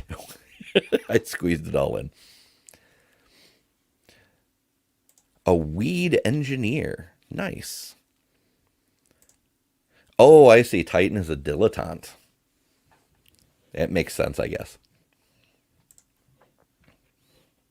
We must have sufficient sophistication. Oh, look, Titan brings at least 40% more class to the chat every time they're there. So, yeah, I cannot find what this is called, so I do apologize. But there is a name for it when we have the feature born with the features of our ancestors instead of ourselves. I cannot remember the name of it. I always thought that the things like the tail appearing, I mean, they could always be like a glitchy evolutionary throwback, but they could also just be a random anomaly. Like when a person has a sixth finger, it's not an ancestry thing. It's just an anomaly.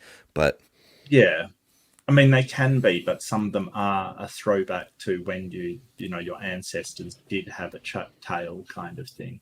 But we're sort of getting onto vestigial functionality kind of thing. Like hiccups are vestigial.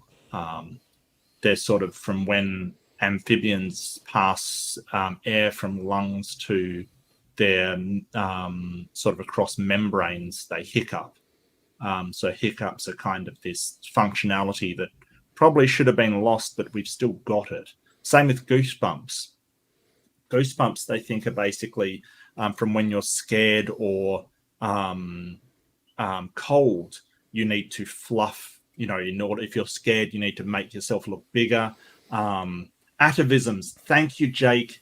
Thank you so much. That would have bugged me for ages. Atavisms, yes. Thank you so much. You saved me absolutely. That would have bugged me for so long. Atavism. They're basically things that are throwbacks to our ancestors. So goosebumps, they basically form to make yourself look bigger or to, give yourself more insulation against the cold by expanding the area of hair. But of course, we don't have... Right. We don't have the hair to be useful anymore. So it's sort of this function that we get goosebumps for no reason, but it used to have a reason in the past. That's vestigial. Atavisms is when you're born with a feature that was of your sort of ancestors kind of thing. So the vestigial tail, and there's a few others that you can sort of be born with that are atavisms. Yeah, it's unfortunate to hear about the seed DNA damage. I always found albinism fascinating. I had a pet snake who was an albino, also back in high school. Sometimes it feels like all my coolest memories are from high school. But, doing a lot of stuff, things stick out to you, I suppose. But yeah, I always thought albinos were cool. It'd be neat to have albino food, but I guess it makes sense that they wouldn't really work super well. An atavistic visual neuroatypicality. So, if I'm not completely daft, you have ancestor vision? Like your eyes work, your brain's... Okay, here we go. I see motion the way a branch swinger does. I'm not sure what that means. I'm trying to mentally visualize that, like a hyper parallax on the peripheral vision, so you can keep track of where all the tree trunks are and such. I don't know. I'm just speculating. I have no idea what that means. Yeah, I'm not sure. Oh, well, I'll take this moment to resume the video. I So thought we we can all get saw through how this thing. branch swingers do, to be honest with you. I mean, I know that the reason why we see bright colors and things is to find fruit and stuff like that. Yeah, I think this section is extra long too, even though it's only a pause. Is this thing? It's moving. The little dot tells me seconds are passing. Tell me how we look back in time on the Earth. How do you look back in time at these dirt molecules? Well, we can't look back in time in the same way, but we can observe the effects of what has happened over time. We can't. You're aware of look back in forensics, time, right? Though. Like, Yeah. do you think that in like courts of law, they're literally like they have to have a time machine to go back and look at what happened to make their case? No, they use evidence to reconstruct like what happened to make their case in a court of law. Like that's how forensics works. That's how our legal system works. That's how science works. It's based on an empirical weight of the evidence. Okay, we actually were missing a section in there that apparently didn't render. This was what I get for just trusting Premiere when I'm half asleep. AJ brings up looking back in time by using like starlight. Like when we look at a galaxy a billion light years away, we're also looking a billion years back in time. And Kent says, how do you look backwards in time on Earth, though? And he starts to mention the geological column again. And then Kent goes on to say, we same thing, dogs produce dogs. But he phrases it in a certain way that you would have us believe that at one point something that wasn't a dog did produce dogs. And that's where Grayson comes in and nails him. And my note on that is, yes, at one point all dogs had a common ancestor with wolves that basically effectively is wolves. I mean, wolves have continued to evolve since then too, but it's not that far back that it's actually that big a deal. Right. So yeah, we actually can show that there was a non-dog that produced the beings that are now dogs.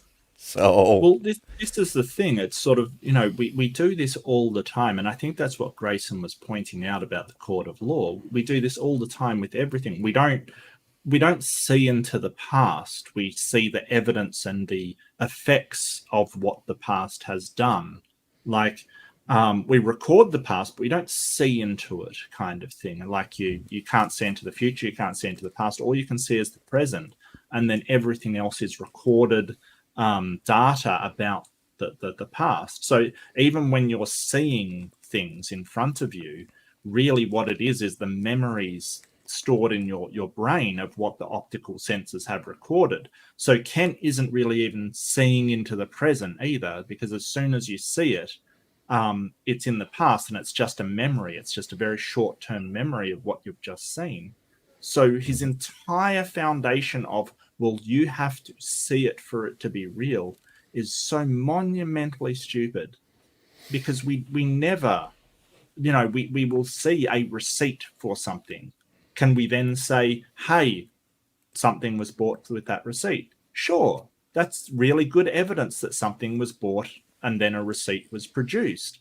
It doesn't mean we have to actually see the person purchase it to say, hey, they purchased this thing. It's such a weird thing. And the methods that we're using are so much more reliable than anecdotal evidence. Because Kent, when you say, oh, but who saw, God do this, or who saw Jesus rise, he'll say, oh, but somebody saw it. We have records of somebody seeing it. Yeah, but the methods that we're using in science are so much more reliable than anecdotal evidence, which for some reason you think is really good. It's baffling, his thought process here, because if we only took things into account that we actually see, as Grayson was pointing out, no one would ever be convicted, because nobody ever sees the murder happen. That's the whole point. Mm-hmm.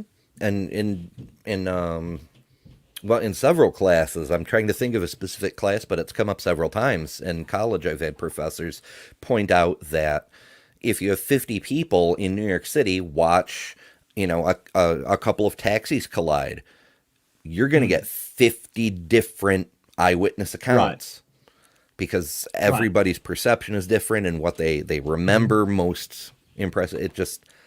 The human brain is nearly completely unreliable when it comes to details, especially when you're not expecting it. Absolutely, and the and they've done some impressive studies on people if they're under duress or in stressful situations. They think their recollection is better than what it actually is. So because of the charged emotion, they will put a lot more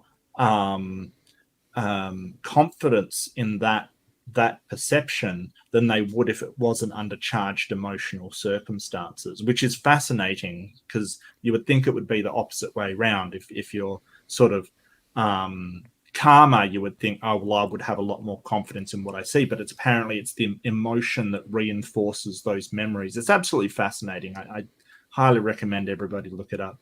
But the police know that eyewitness testimony is unreliable, incredibly unreliable. It's why they will always go to forensics if they can, because they know that, as you said, Ember, multiple different stories, they'll have multiple variations, and none of them think they're lying. They all think they're telling the truth. It's just those perceptions can be massively wrong. Oh, absolutely. And actually, oh, it scooted up the chat a little bit on me here. Where'd it go? Right. Okay. As went to take a break, but as said, records of people seeing Santa and demons. So I can't really speak to demons per se, but Santa is coincidentally how I got into debate in the first place. When I was very, very little, my parents had me wait in the car on a Christmas Eve so they could run into a department store and grab a gift. And while I was waiting in the car, I was looking up at the moon, as one does, and I saw something that looked a lot like what is typically described as, like, 4 pairs of something and then a big rectangle something fly in front of the moon. And so naturally I assumed, because I was a small child, like just in kindergarten, that it must have been Santa. And of course my parents didn't correct me. So when the subject came up in kindergarten, I related my experience. And then we proceeded to have an argument about whether or not Santa was real, because some of the other kids had already been told that Santa wasn't real. And then when it seemed like my side was winning, I made the choice to flip sides and argue against Santa being real, just to keep the debate going. I was like, I need to do whatever's necessary to just keep this talk going. I don't know why. It was instinct. And so, yeah, from that point on, everybody, my family, my friends, my schoolmates, everybody said I should be a lawyer, because clearly arguing is what I was made for. Which, of course, is not actually what I do, but details. I did actually start on a law degree, though. To an extent. It's crossed my mind a few times, but the opportunities seem rather limited. Like I've mentioned, I haven't seen a whole lot of good debate on YouTube. MDD manages neutrality fairly well, but I'd like to see more structure. Like the way they do opening statement, and then just free for all until it's time for super chats. I don't care for. I'd much rather see, like, properly formatted rebuttals and closing statements, and then open it up to, like, a Q&A or a discussion. Well, I know that Snake was right. Taylor, he does a debate channel, Debate Cafe, if you're interested, and he has a number of formats and rules. I can send you a link for the document on their rules if you want to go over it. So they do more formal debates and things like that. I'll put it in the private chat if you want to check it out. Okay, yeah. Completely up to you. But they do more of the formal stuff, with sort of, they do a number of formats like mediated cross-examination, parliamentary things, as well as, they do have there for sort of open free-for-alls kind of thing. But it's more thing. And they will actually, the reason why I first went on them is they actually score you kind of thing. So it's kind of a, not who won the debate, because they don't say who's right or wrong, but just, they basically, the sport of debate, they will give you a score on how you did with, how supported your arguments were, how good your presentation was, how good your thing, and that's why I was really attracted to them. Yeah, the technique thing. Technique. Yeah, exactly. Yeah. Yeah, which it is important. Like it's like a fencing club. It's not so much whether you defeated your opponent, it's whether you yourself kept your blade in your line, and if you properly executed a forte and so on like that. Yep. I'm a little like I said, James seems to be he's my standard for what I've seen on YouTube, the bare minimum for neutralness. But I have noticed in the descriptions of his videos, he always says at the bottom, "I am a Christian. You can reach out to me. God loves you, etc." And I'm like, it's cool that he keeps those out of the debate, but it's still, I'm hesitant because I feel like you can't be truly neutral if you're going to wear your own beliefs on your sleeve.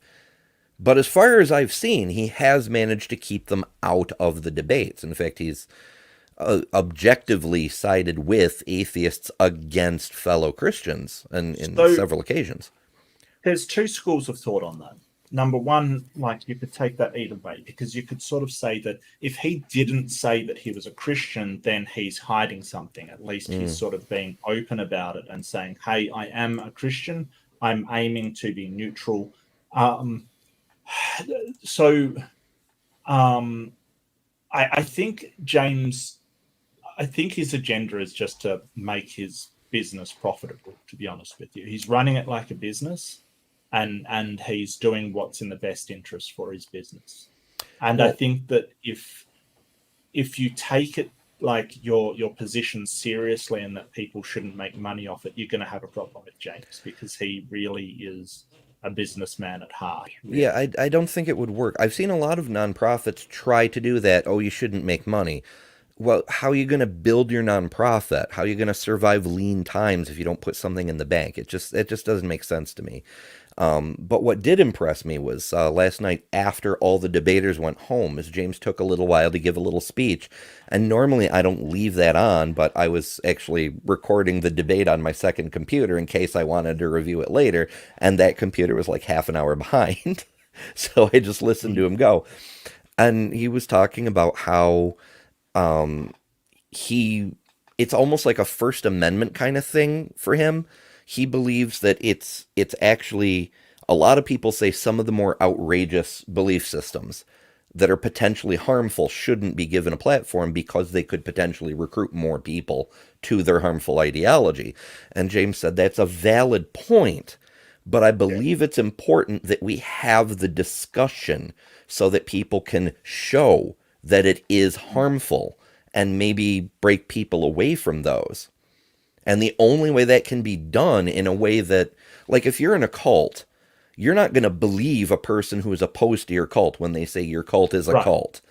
Right. But if you're watching your champion of your cult get their ass whooped in a neutral forum, maybe now you'll have questions about the legitimacy. Like, oh shit, I'm in a cult? And I didn't realize. I believe that he's got some research around that as well, like sort of how beliefs are formed and broken kind of thing. And there's a lot to be said about having your beliefs challenged that breaks beliefs in them.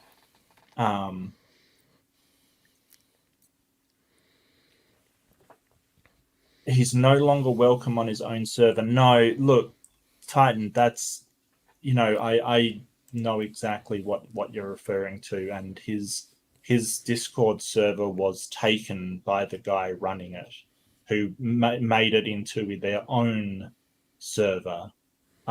It's now called Let's Debate, and it was basically stolen. That's not his Discord anymore because he gave the keys to an individual who took the server and changed it into his own debate server, which is incredibly dishonest. I mean, if you're talking about you're head for somebody's Discord server, and then you change the name into your name and basically go, hey, we're taking this server. I don't know what to say to that. That's insane. Like, if you want to start your own server, that's fine. Don't take somebody else's. Like, seriously, I can't actually believe that you're defending that. That's quite horrendous in my opinion. But anyway, we're kind of getting way off topic here, and yeah. Oh, for sure. Yeah, I have no knowledge about any of these happenings in Discord. Like I've mentioned before, I'm completely a noob on the thing. He used to have a modern day debate Discord server, and the guy that was running it changed the name to his own name, right? It's its own surname kind of thing, and just took off with it. Which, you might not like James, but that is the wrong thing to do.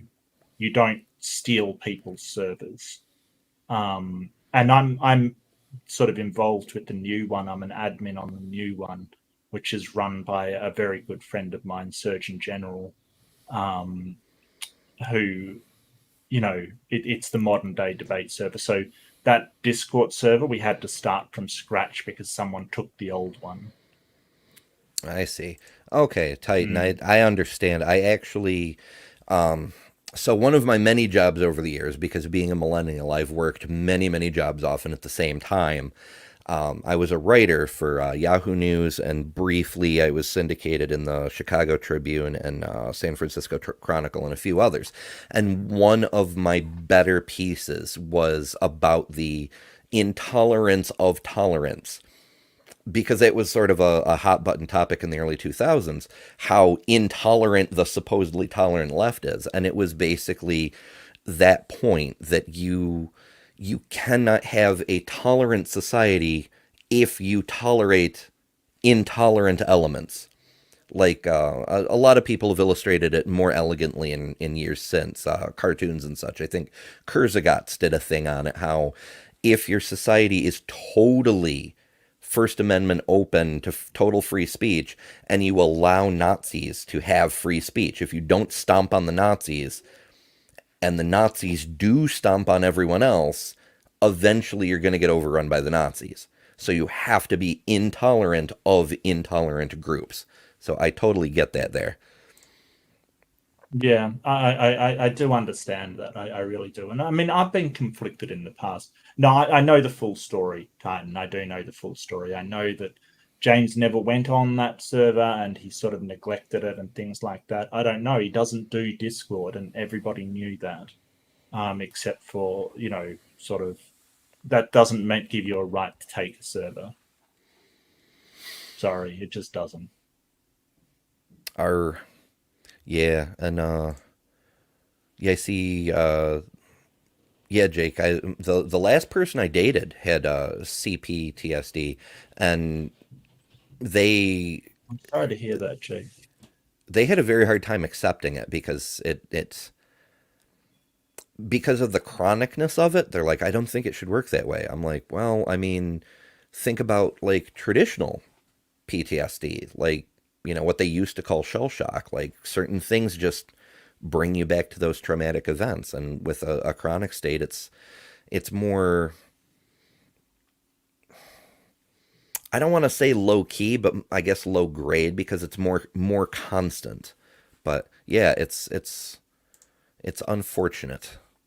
Yeah, I do hear what you're saying. I mean, I do have ADHD, but I also am on the autism spectrum. So autism is sort of highlighted by ultra focus in certain areas that you find interest in. So it's kind of a really hard one to diagnose. And so I sort of can have hyperfocus. I cannot have hyperfocus. And it's very, very hard to diagnose somebody with those kind of twin disorders kind of thing.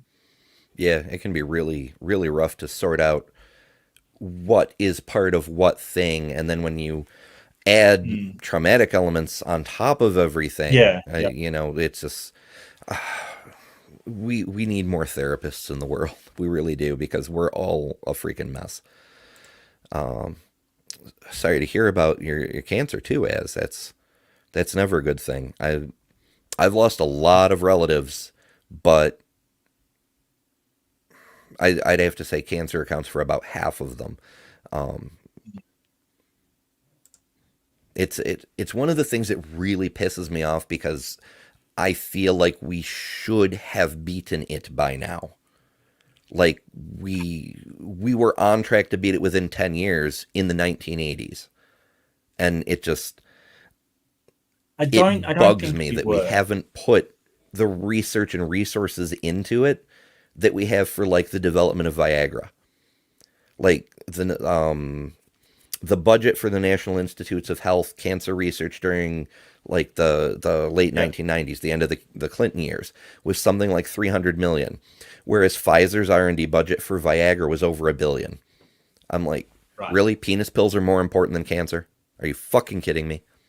Okay, so the reason why penis pills are more important to Pfizer than cancer, and this is sort of because, and I believe that the book Jurassic Park went into why it happened. Really strange, but Michael Crichton's actually really good. If you want to make a penis pill and sell each pill for $20, that's fine. The government will go, yep, that's fine. Nobody needs penis pills. I've never said penis pills so much in my entire life, but nobody needs that, right? So you can charge whatever you want for it. Right. So, but hang on a second. If you want to charge $20 per pill of cancer treatment, and you may think, hey, it's my right to do so. I've spent X amount on research and development. I should be able to. But the government will probably say, hey, you can't do that because poor people need it as well, which is true. But that means that the system that we've set up has encouraged pharmaceutical companies not to cure what is essential because they can't charge outrageous prices for what is essential. It's encouraged them to make things that are non-essential because you can charge whatever you want for them. So that's the problem. Mm-hmm. And there's a flip side to that too. Yes, Titan, because capitalism. Because capitalism, basically. Yeah. My oldest is going to college for pharmacy R&D stuff. It's very fascinating. It's biochem and cool stuff. But as they pointed out to me, like we have to allow pharmacy companies to have a few of those side projects where they can make shit tons of money because that's what funds the science. So it pluses and minuses, I guess. Yes. Yeah. It's no worries. Yeah, it's a good one. You can get an actual helpful program. Yeah, absolutely. The rich look tasty to me ever since that Aerosmith song. But yeah, we should get back on track. And we're just over 2 hours now, and we're halfway through this 20-minute video. we're all terrible. We're bad at our jobs. Evolution has made testable, verifiable predictions that have been verified. That's why it is science. No. We have every farmer in the history of the world who will testify every animal or plant they've ever crossbred turned out to be the same kind, recognizable. You plant corn, you get corn. So recognizable is the key word. That's where Kent dropped in a different bit. He said it's recognizable. So here, this is a meme that's been all over the internet. It's wild mustard, which we as humans have cultivated into all these different things. Even though they're still technically the species of wild mustard, Kent's whole thing, and you see it in all of Kent's old videos. Oh, which one of these things is not like the others? You know, this one's an ape, and this one's a gorilla, and this one's a monkey, and this is a hippopotamus. It's clearly not the same thing. A child can tell kinds apart. Well, same thing here. These are all recognizably completely different vegetables, even though genetically they're related. But this is where kind does some real heavy lifting for Kent, because he says they're all the same kind, right? So this whole idea of kind, which Kent never actually defines what a kind is. He says things that can breed among themselves, and then you point out that different squirrels can't interbreed, that raptors, like eagles, for instance, there's different amounts of chromosomes in bald eagles than golden eagles, so they can't interbreed. And he sort of then says, "Oh, well, they're the same kind, but different parts of the same." Like he really does. It does. This kind word does such heavy lifting for him, and that's why he'll never define it. He will never actually give a definition of it. Yeah, the recognizable is as close as we're ever going to get, and it's just. And right. I grew up on a farm, so I know when he says, "Oh, every farmer in the world will tell you," I'm like, "The fuck they will," you know? Yeah, right. Don't speak for me, boy. Mm-hmm. Ay. But yeah, since this is this one's probably 5 seconds, and that is the end of that page of notes. Yeah. I grew up on a farm. I remember to say that. Good for me. Planted a cabbage seed and got a Brussels sprout. They teach the kids we started like a protozoa or an amoeba and turned to a human. Well, you shifted the goalpost now, because I asked you, would the theory of evolution predict that dogs would give birth to non-dogs or cows would give birth to non-cows? Because that's a straw man. Yes. Because it does not make any such prediction. Grayson, we're gonna limit that I only included. Grayson starts to get into predictions, but it's only when Grayson starts to really get some headway. Now, for the first freaking time halfway through this debate, Donnie wants to actually mod. Like, right. Now that he needs to shut down Grayson, he's going to actually mod. So, But that's the main reason I included that, is just to show some of the nonsense. Evolution teach something opposite of that. Evolution teaches if you could go back in the past, the dog came from something that was non-dog. That wasn't a question. It's true. It was a non sequitur. It had nothing to do with AJ's question. But a dog did come from something that was non-dog. I mean, obviously everything did, but like, I don't even think a young Earth creationist would seriously deny that dogs come from wolves, because humans did that. That's, artificial breeding, I have met people, and one I'm thinking in particular, a guy called Bubblegum Gun, and his golden bullet against evolution is dogs were created separately than wolves. And then when I said, but they can interbreed, he said, yeah, but human races were created separately as well, and they can interbreed. And it's like, are you high? It's the worst argument. I recently put up a video saying that he has the worst arguments on the internet, like literally the worst. I saw that one, and that's one of the things that's always bugged me. Like, in his case, it's obviously a non-starter, because if there's multiple races of humans created at the same time, then you lose the entire effect of Adam and Eve and original sin, and the whole point of young Earth creationism is to back up the Bible, and you just toss the Bible out the window. So where do we go from here? He's not a Christian. That's the thing. He's a polytheist, so he believes in the Greek pantheon. So I think he's a gigantic troll, to be honest with you. I think. Well, yeah, absolutely. I think I commented on your video that he had recently called into Matt Dillahunty's show, and he got exposed as a giant troll. Like, okay. I'm sorry, I must have missed that comment, Ember. It's all right. YouTube doesn't tell me any of my comments either. Like, I'll get one notification that somebody commented, and then I'll click onto a video, and there's like 12 comments, and I'm like, thanks, YouTube. Awesome. Yeah, I'm glad. Yeah, that happens to me as well. Yeah, thanks for the heads up. So usually I have to go into my studio and then look at comments I've not responded to get the full list. It's not notifications. Notifications are liars. So I do have to do that. P-Town. P-Town. Oh, that guy. Oh, that moon argument is so terrible. Like, seriously. It's and I was actually hoping Peter would drop by, because I wanted to compliment him on the improved graphic he made for P-Town.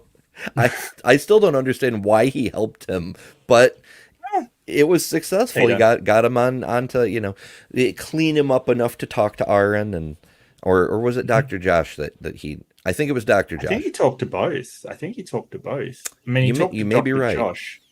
I mean, talking to Dr. Josh, and basically it didn't seem like the historicity of the Bible interested him at all. Like, he wasn't interested whether it was historically accurate or not, which was it was actually pretty revealing. It was a good interview because, Dr. Josh is talking about, well, this thing didn't historically actually happen, and this thing, and sort of Pete Allen saying, well, the historicity doesn't really concern me. It's like, really? Like, really?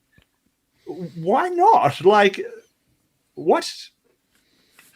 Yeah, I don't know. I mean, I can understand why a person would not be particularly interested, but if it's crucial to your own argument, like, honestly, I think John Gleason, Godless Engineer, puts way, way, way too much effort into trying to understand and verify the veracity of certain elements of the Bible. I get it that it's Paulogia's entire thing is to be a New Testament scholar, and that's cool. Paul is fun to listen to and just spend time with, and it's great. But from my perspective, I don't give a flying fuck if Jesus was a real person or a myth or whatever.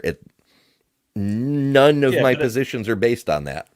Right, but it is what the Christian's position is based upon. Like, that is 100% what it's based upon, kind of thing. So, even to the point of, well, if Moses didn't actually exist, then, what does that say about the rules in Exodus and all of the things that come? Like, it is significant to their position whether Moses was a real person or not, because a lot of their faith is based around the 10 Commandments and the following of Exodus, kind of thing. Yeah. Anyway, we're getting off topic again. Yeah, so yeah. It's get true. Back to it. I know it's a habit. It's for both of us. In fact, we should have brought on a moderator to keep us on track. Yeah, probably. No self-control. Wonder what Amy's doing tonight. No, I did mention in Amy's Discord that we'd be doing this today. Last universal common ancestor. Do you believe there was a common ancestor between humans and bacteria and pine trees? This is a Why do you modern ask chart. questions you already know the answer to? You do believe that. And I'm So saying, then why did you just ask me that if you already know that I believe it? Because it's stupid. I'm trying to wake you up. This is really dumb to believe everything came from a protozoa. And argument from incredulity. And everything did not come from a protozoa. A protozoa shares the same common ancestor that we have. Right. It's the protozoa is just as evolved as we are. It's as differentiated from that common ancestor. Or usually you use an amoeba as well, and amoeba's just as evolved as we are. A modern amoeba. Yeah. Whatever it is he makes the comparison with, as different as we are from an amoeba, that's as different as a modern amoeba is from the common ancestor. So it just... it grinds my gears. Yep. It's a straw man argument, and he's just using an appeal to his personal incredulity. He's just saying, hey, don't you find it incredulous that we had a common ancestor? Just because you find it incredulous, that's not an argument against it. Yeah, for sure. Yeah, we both get gold stars today. Oh, Correct. Thank you. Yeah, I don't know if you got a chance to see. Jake said that we're both awesome. I have a deal of some trouble accepting compliments. Like, I've gotten to the point where I can usually just say thank you and move on, but they do make me a little uncomfortable. But it's easier when someone else is getting a compliment too. I can be like, hey, look, Yeah, same. I've worked very hard to try and overcome that sort of deflection of compliments kind of thing, Yeah, I really appreciate it. There's a whole lot of potential issues that's a really long talk, so I'm not going to get into that right now. Sure. Somewhere, I should re-edit this. It might be faster. If I may say, it makes a lot more sense that something came from something simple and moved towards complex than something was complex and then it was simple and then it was complex again. Okay, why does that make sense to you? Do we ever see anything simple? And by the way, a bacteria is not simple, but let's take a bacteria or a protozoa. Do you think going from a protozoa to a human would involve adding a whole lot of information like arms, lizard, tails? Yes, going from a protozoa to a human would involve adding trillions of bits of information. Do we see this in nature? Yes. How would you know? We have DNA evidence, we have fossil evidence, we have multiple overlap. One at a time. DNA evidence could just as easily prove a common designer. Two things easily debunk common design as an explanation versus common ancestry. The first is convergent evolution, where you have two animals that have similar designs but very different genetics. And then the second is non-constrained, non-functional areas of DNA that still have similarities between species. So obviously there's not a design there, there's not a function there, but they still have similarities. Those two facts debunk common design. So I really like how, Amy confronted him with something fairly simple. He tried to red herring. Amy dragged him back, and then he tried to topic change, and Grayson immediately just dunked on him. That was just, it was like a basketball game. They were just, it was like an alley-oop. Yeah. Yeah. Yeah, no, that was fantastic. And you could see that the way that he sort of says these outrageous things to try and lead you off, that he did not want to talk about that at all. Yep. It's like a cornered chicken. Again, grew up on a farm. Cornered chicken. Like, whatever, they will do anything to not get picked up. Like, dart between your legs, off to the left, off to the right, whatever. They just go every which way. It's, oh man, that should be an Olympic sport, is cornered chicken grabbing, wrangling, something. I don't know. Amy and Grayson were fantastic. They just ignored the bait and just went straight for the point. Like, just ignore that. It doesn't mean anything. It doesn't matter at all. Mm-hmm. Yeah, just keep hammering away and stay on the point. And even then, it still took two people to kind of pin him down a little bit. Yeah, because he's slippery. He's absolutely slippery. I mean, Hovind, like him or hate him, he's actually, his rhetoric and his debate tactics are actually very good because they work. He makes people mad and then they chase his red herrings. They always do. I have in the past. Like, he is very good at what he does. That's not to say what he does is honest. Or, they're dirty tricks, but effective.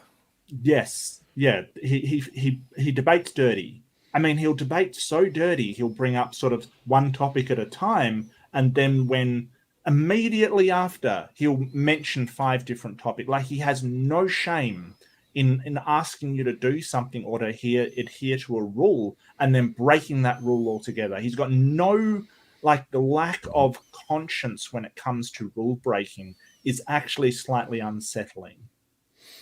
Oh yeah, it reminds me of a thing from a book. I think it was the Magic 2.0 series. Scott Meyer, I think. I'm so bad at remembering authors' names. Anyway, there's a character named Jimmy who is like the corrupt head of the wizards, and then there's the character that you like, named Philip, who helps train the main character in how to be a wizard. And when the main character asks why Philip doesn't like Jimmy, Philip says, you know how in basketball you can commit you commit 5 fouls and then you get kicked out of the game? And the main character says, yeah, of course. He says, okay, so Jimmy's the kind of person who feels like if you don't commit 4 fouls, you're not even trying. Like, it's not you get penalized. It's you're allowed to break the rules 4 times. Mm-hmm. It's part of the rules. You're allowed to do it. Like, they're entitled to rule breaking.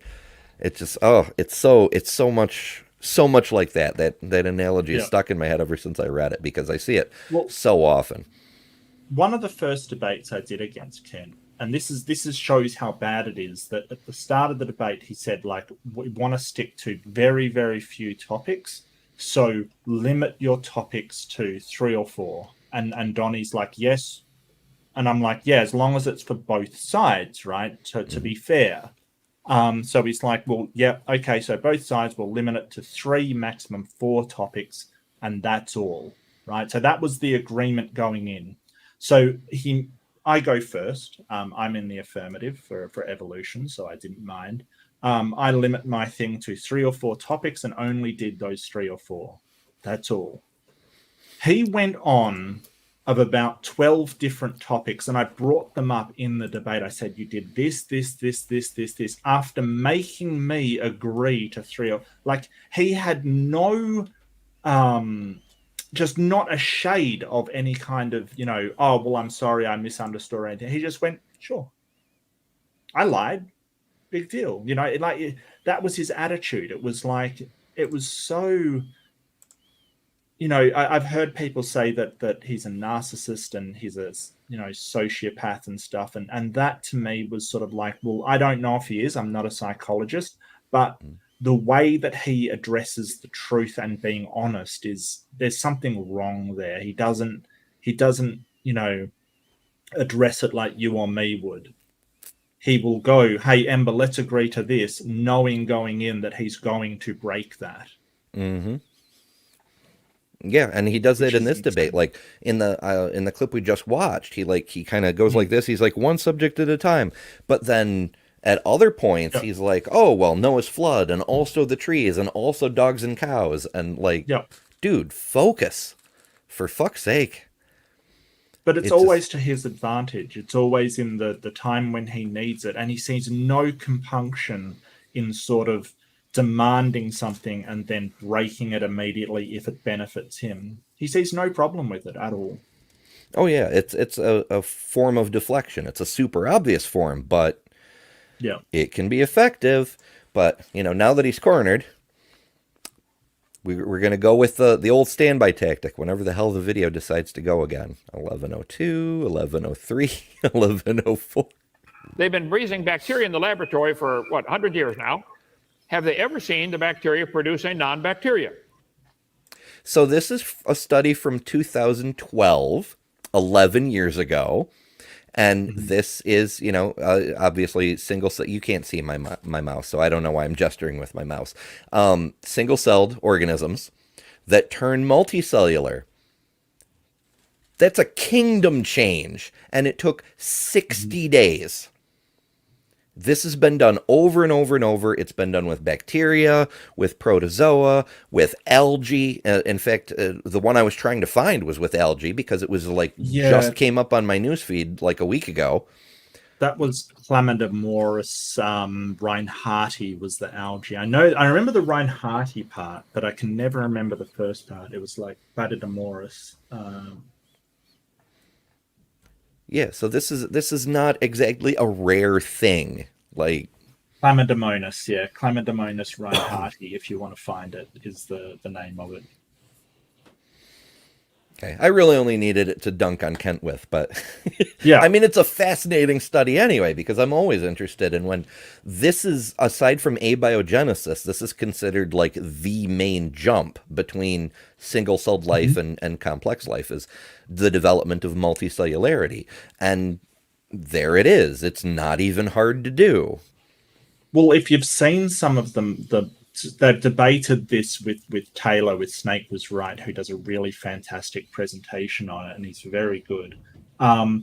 So they'll basically claim that it was a colony, not a true multicellular organism. That is false. It was not a colony because the individual cells cannot survive on their own. If it was a colony, they could branch off. They've sort of said, hey, when it's when it propagates, it branches off one single cell. So it goes back to being single cellular. And that is false. Everything starts from a single cell when reproducing. Don't we be still an do. idiot. We still do. And that was the point that Taylor was, that Snake Was Right was trying to say. He was saying, hey, Kent, you started as a single cell. You alternate. The humans alternate between multicellular and single cell. Like, this is stupid. And he just couldn't wrap his head around that he was it's just baffling what he doesn't understand about this stuff. So they come up with all of these reasons why this isn't truly multicellular, and it 100% is. It is not even a question anymore. Yeah, and that's, well, I mean, that's ultimately what their entire position boils down to. It's the same thing with the flat earthers. It's, I can't wrap my head around this, therefore it can't be true. Right.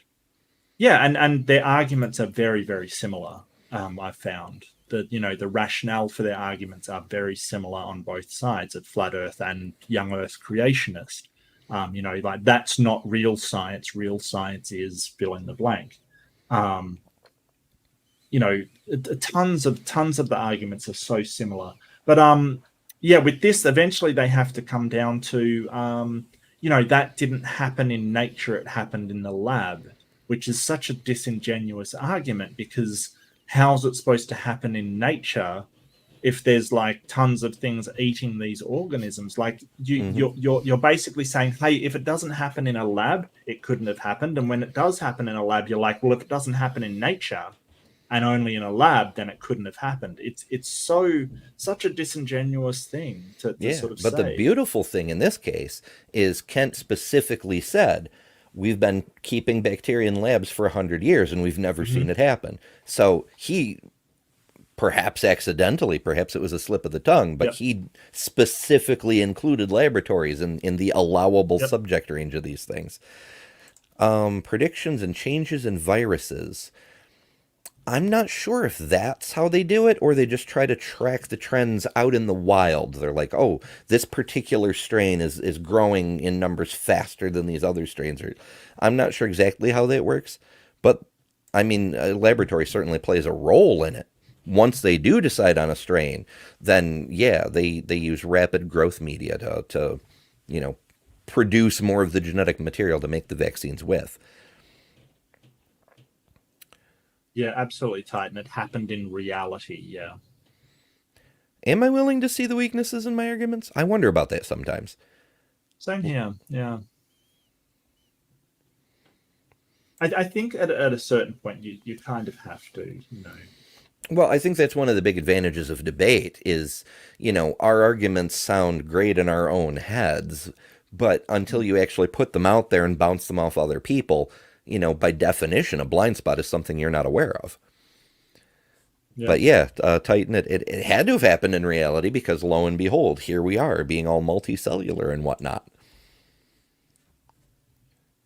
Or unless we're in a simulation, I still can't rule out hard solipsism. Like, we're not going into hard solipsism. That's a 10-hour conversation at least. Yeah, honestly, I don't even think it should be a conversation, because, like, no one has a good answer. We should just go, no one has a good answer, and move on until someone has a good answer to present. But that's just my take on it. Okay, but yeah, we can move on. My God makes it, you know, certain that we're not. So, or we are. I've heard both, actually. I have heard. I forget if it was Cherokee or Hopi, but one of the First Nations groups has this idea that all of reality is the dream of the Creator Great Spirit. Right. And as soon as that spirit wakes up, we all poof out of existence. And so in a way, the brain in the vat thing has been around longer than European civilization. Sure. Well, sure. I mean, there's ancient Chinese proverbs about, you know, are you dreaming you're a butterfly, or is a butterfly dreaming that they're a human, kind of thing? Like that. That's been sort of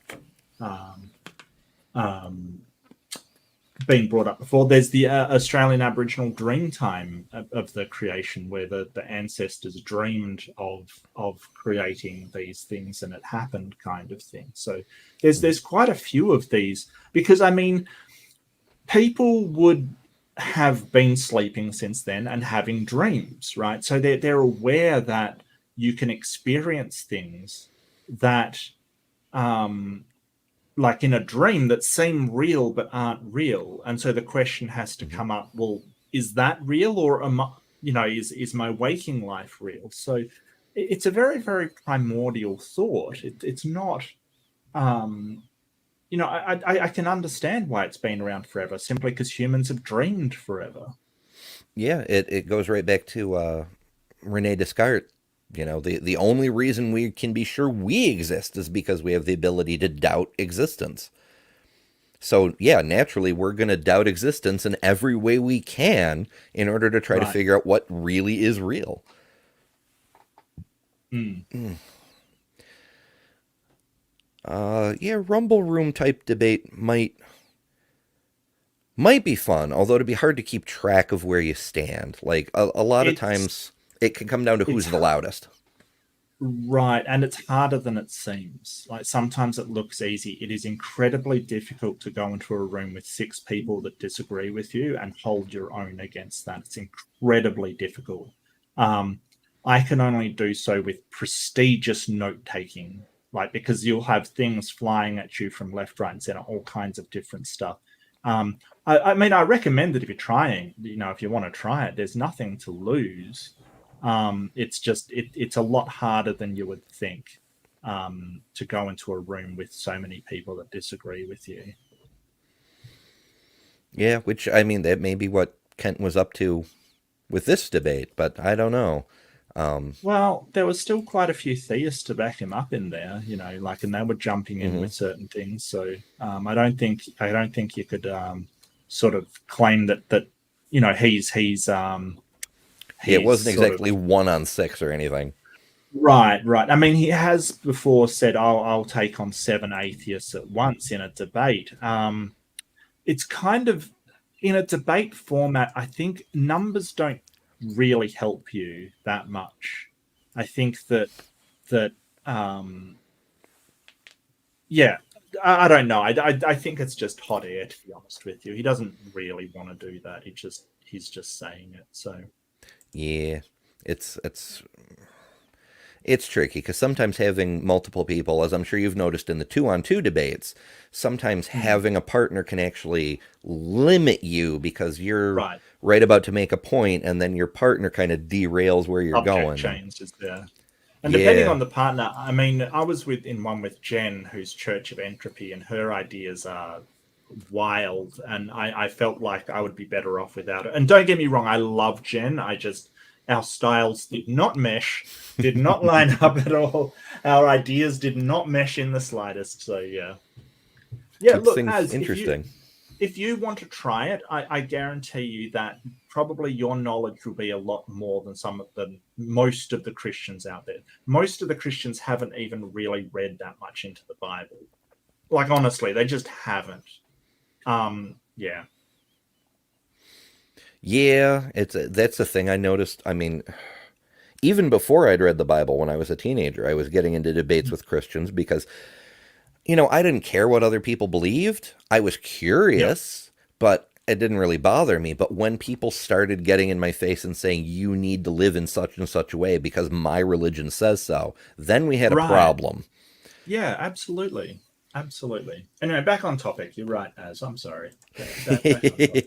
Distractions. But I'm going to blame you from now on, Az. No matter who distracts us, I'm just go. It's Az's fault. That's definitely. Well, I mean, in fairness, Az does have a devil, temptation, and I don't know.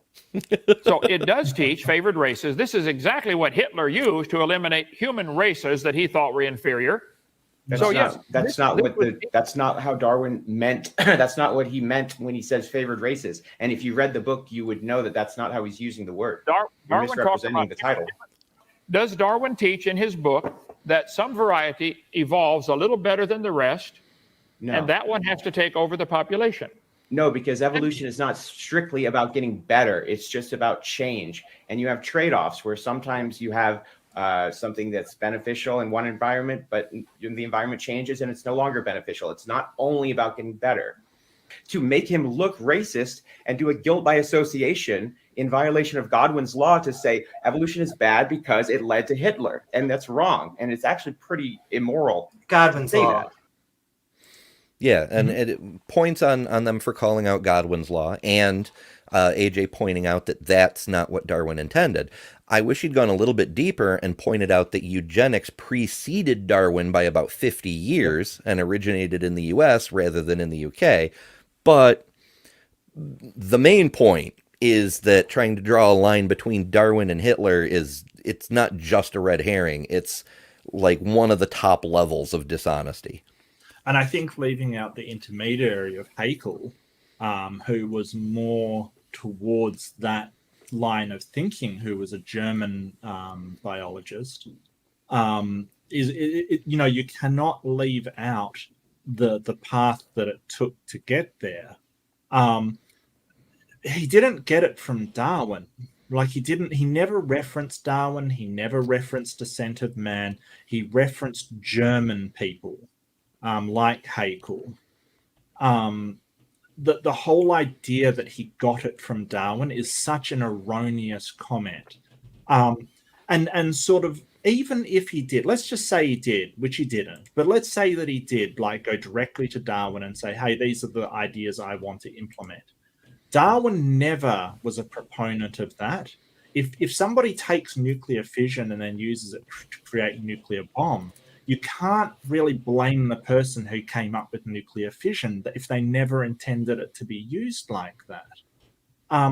Darwin was never saying one race is better than the other. That's not what he was referring to. Favored races was what we'd kind of use for fitter species these days, or a fitter organism for the environment. He's not. And plus, Darwin was a very fierce proponent, a very fierce abolitionist.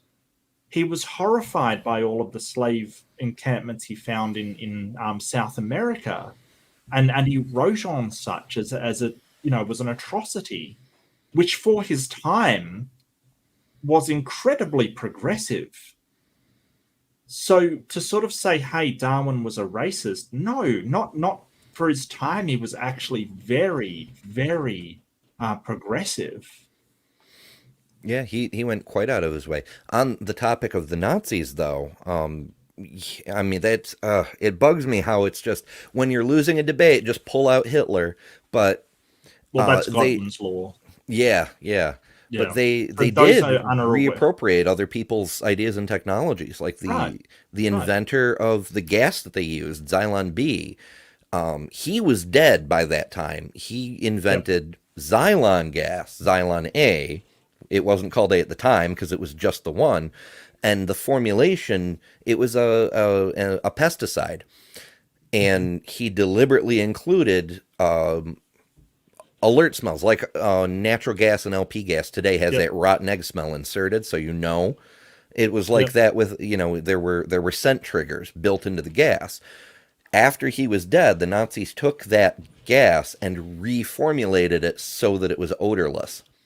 They took his work and then turned it into a death thing. And this was a dude, I mean, arguably pesticides aren't the greatest thing in the world, but on the flip side, this same scientist was the guy who figured out how to harvest nitrogen from the atmosphere to make modern fertilizer possible. He is the single largest reason why our population increased from 1.5 billion then to 8 billion today, because we could suddenly make so much more food. And it just, it's infuriating that they used his work to kill millions of people. Sure. Yeah. I'm sure he'd be pissed. Maybe I'm him reincarnated because I'm pissed on his behalf. I wish I were that good with chemistry. Science. This is the thing about science and scientists. I mean, Nobel himself invented dynamite as a way to move massive earth thing. It did not even cross Nobel's mind that his product dynamite could be used as a weapon. It wasn't the way that he thought. He was like, well, we'll be able to mine significantly more. We can move mountains. We can create paths where paths couldn't be before. It didn't even cross his mind that people could weaponize it. This is the whole thing. And just because people weaponize it does not take away from the greatness of Nobel and the work that he did. That's but that's a big part thing. of why he made a peace prize one of the main prizes that his committee awards. Is he was like, no, we have to make amends for this somehow. But it's also fascinating in another respect, because I've heard Hovind say on a couple of occasions when he's talking about how the Big Bang couldn't have possibly happened, that an explosion never won a Nobel Prize. When it was explosions that made the Nobel Prizes possible in the first place. After a fashion. Jake, I sincerely hope so. I'm glad you enjoy what I'm doing. I really hope I get some traction at some point here, but I mean things are growing. We're actually I used to keep a running tally of how the channel was doing. I have my notebook over here somewhere. I haven't noted it yet today, but earlier today I was at 403. Which is last Sunday I was at 382. So it looks to me like we're up 21 this week, which is the same as last week. So it's not great progress. I am the worst person to talk metrics with like I do not pay attention to any metrics whatsoever. It's just not in my nature. I'm just doing what I enjoy doing, and I think that as long as you're doing what you're passionate about and enjoy doing, I think you will get there. Like, it may take longer, it may take shorter, but you definitely will getting there. I think that the way people go wrong is that they pay more attention to the metrics and how they're doing than what they're doing and how much they love doing what they're doing. And it sort of just detracts. And, that's just my personal opinion, but No, you're absolutely right. I actually had a channel before years ago. I was doing a gaming channel, and then the PewDiePie thing happened, and I got frustrated because every time I hit that minimum to monetize, they moved the goalposts again, and it seemed like they were specifically trying to keep me out. They weren't, but it felt that way, and I finally got frustrated and just stopped. Yeah. But I noticed both then and now that everyone who's gotten big didn't get big by following any particular metrics or tactic or strategy, with the possible exception of Mr. Beast, even though he didn't know he was executing a strategy at the time. I know not everybody in here is a fan of Jimmy Snow, but I looked back at one of his old episodes, and he was talking about how he was just a couple dozen short of hitting 1,000, and that was a month before he was at 200,000. You never know what it is that's going to catch the algorithm's attention. But fundamentally, that's it, is catching the algorithm's attention. It just, you can get boosts from certain situations, like Skeptics and Scoundrels, relatively new channel, former Jehovah's Witness, Eric, I believe his name is. He's a fun guy. He makes really cool videos. But he just happened to catch the right set of circumstances. Godless Engineer had made a video about a theist who said some stupid things, and then the theist responded, and eventually they ended up doing a stream together on Godless Engineer's channel. And then Eric sent in a super chat to the theist asking, was it possible that God could achieve his goals and not have to kill children to do it? And the theist's brain just short-circuited. He said yes, no, and maybe in rapid succession 9 times in just 8 seconds. So, Eric made a video about it, and it was entertaining enough. Plus, he got a shout-out from Godless Engineer because it was a super chat on Godless Engineer's channel, and that caused a little bit of a flood, and it that triggered the algorithm. It got enough people quickly enough that thing blew up. And so, I mean, he's not like 100,000 subscriber channel. I think he's at 4,000 at the moment, but he literally went from nothing to 4,000, but only because he caught that fluke in timing, even though he is very, very good. I love what he does. I don't want to make it seem like I'm diminishing him in any way, but it's all about catching that algorithm wave and riding it. Oh, I don't pay attention, honestly. I just can't. I'm doing what I enjoy, and that's about all. I can't even. Like, I don't pay any attention to the metrics. I don't pay any attention to what the algorithm says. I probably should. Don't get me wrong. I probably should, but I just don't. I just, I think Titan has the best plan of all of us. Yeah, and Titan's doing gangbusters because he has no content and has tons of subscribers. So, yeah. Yep. Clearly, back on topic. Yeah, the question was just whether or not you agree that they're mammals. Somebody made up the idea, hey, all the animals that have hair and bear live young and have body temperature, regulate body temperature, let's call them a mammal. The squirrel doesn't care what we call them. So that's a modern classification system made up by Carolus Linnaeus and modified a million times by others. So the fact that humans are mammals and squirrels are mammals, it's totally irrelevant. No, Ken, it's not just arbitrary, though, because all mammals are genetically similar, more similar to every other mammal than they are to any other creature that is not a mammal. It is not just arbitrary. The genetics bear out why they're all classified together. So, again, Grayson just drags Kent back into the argument. Yep. So that was very nice. Yeah, and of course Titan's promising. You heard it here first, folks. Titan's promising us a new video. New ones. Wow. No, I'm waiting, Titan, on the edge of my seat. Look, but that's the whole thing that Kent does. Like, squirrels don't care what we call them. Of course they don't, Kent. Like, what are you talking about? Like, seriously, it's not because the squirrels doesn't like its name is why we call it a squirrel. You know what I mean? Like, it's such a ridiculous argument. Yeah, it's true. The squirrels don't care, and thank you, Az. I feel like this channel does have potential to do something, and I really very strongly believe in the power of community. Like, that's why I do these lives, because I feel like everything I do in my life has to do with either building community or helping community. Like, I mean, the Comic Con that I run, that's for a nonprofit that's centered on expanding access to the arts and active inclusiveness, because there's so many people who feel like they're tolerated in the art community and aren't actually welcome. And like, I know it's several steps removed from YouTube. The point is, I very strongly believe in community, and that's sort of what I try to focus on here, even though I end up, at creationists now and then, or every day. Details.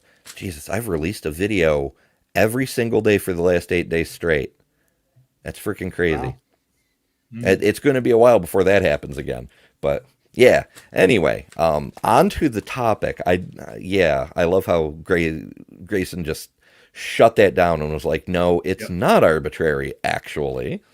And made him admit to that point, too. So Ken's running out of argument wiggle room here.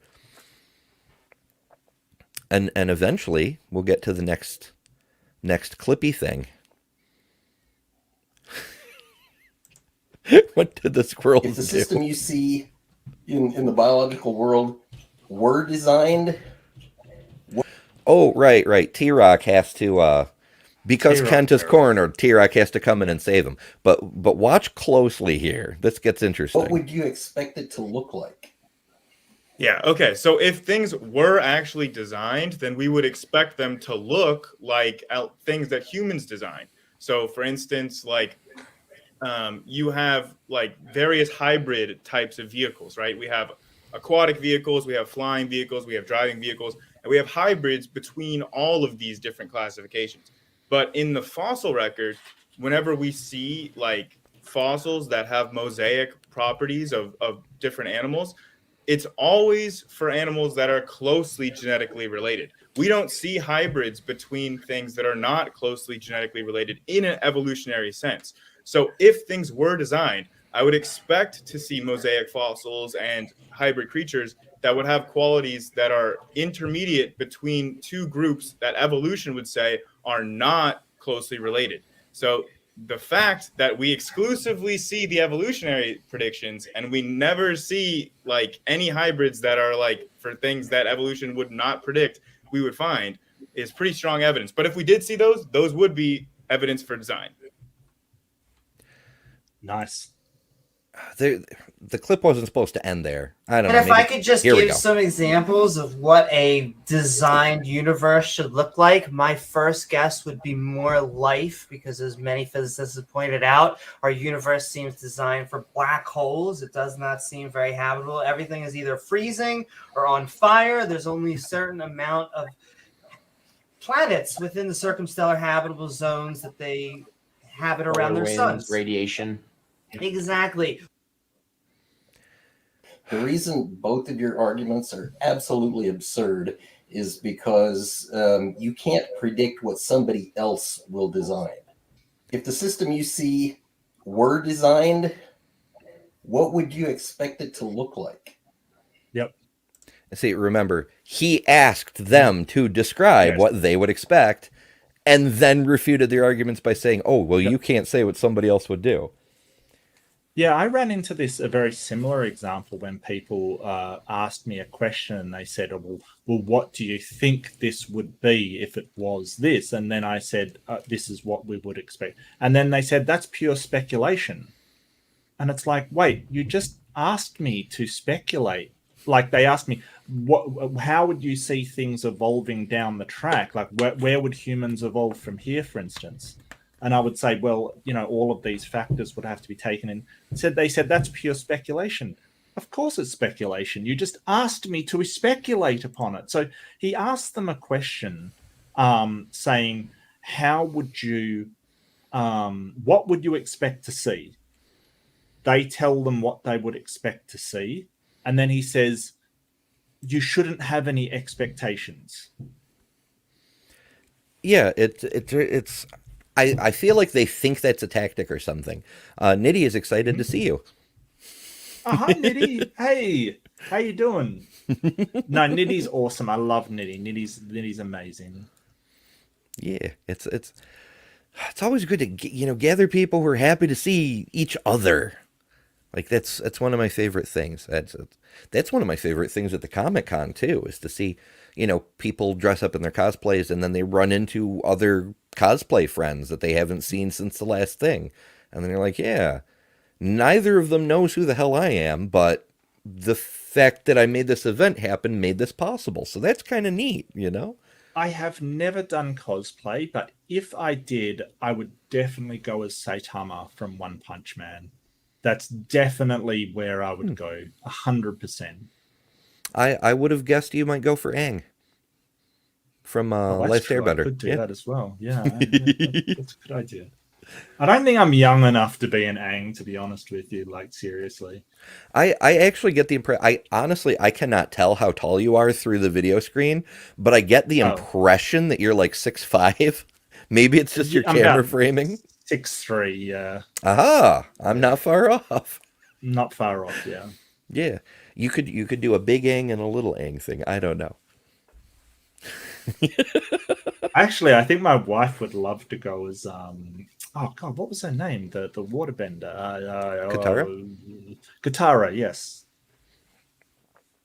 Yeah, I actually haven't even watched the show all the way through because I just don't have time to watch shows. Like when I have time, I'm making things for other people to watch. You know what? The second one, Legend of Korra, was actually really good as well. It was a fantastic show. Like different feeling to it. They didn't try and copy the first one. That was the thing. Like it was actually really good. Really good show as well. Yeah, I've heard that the creators put a ton of research into it, and like trying to get. I don't think the language is like a real language, but they wanted to learn how Asian languages worked. Yeah. It's fuzzy in my head. I've had people describe it to me how it's really cool, how the details they went into and things. But yeah, I'll get on a sidetrack again. Would you agree that every farmer in the planet that crossbreeds cows, we'll take cows as an example, gets a baby cow, a calf?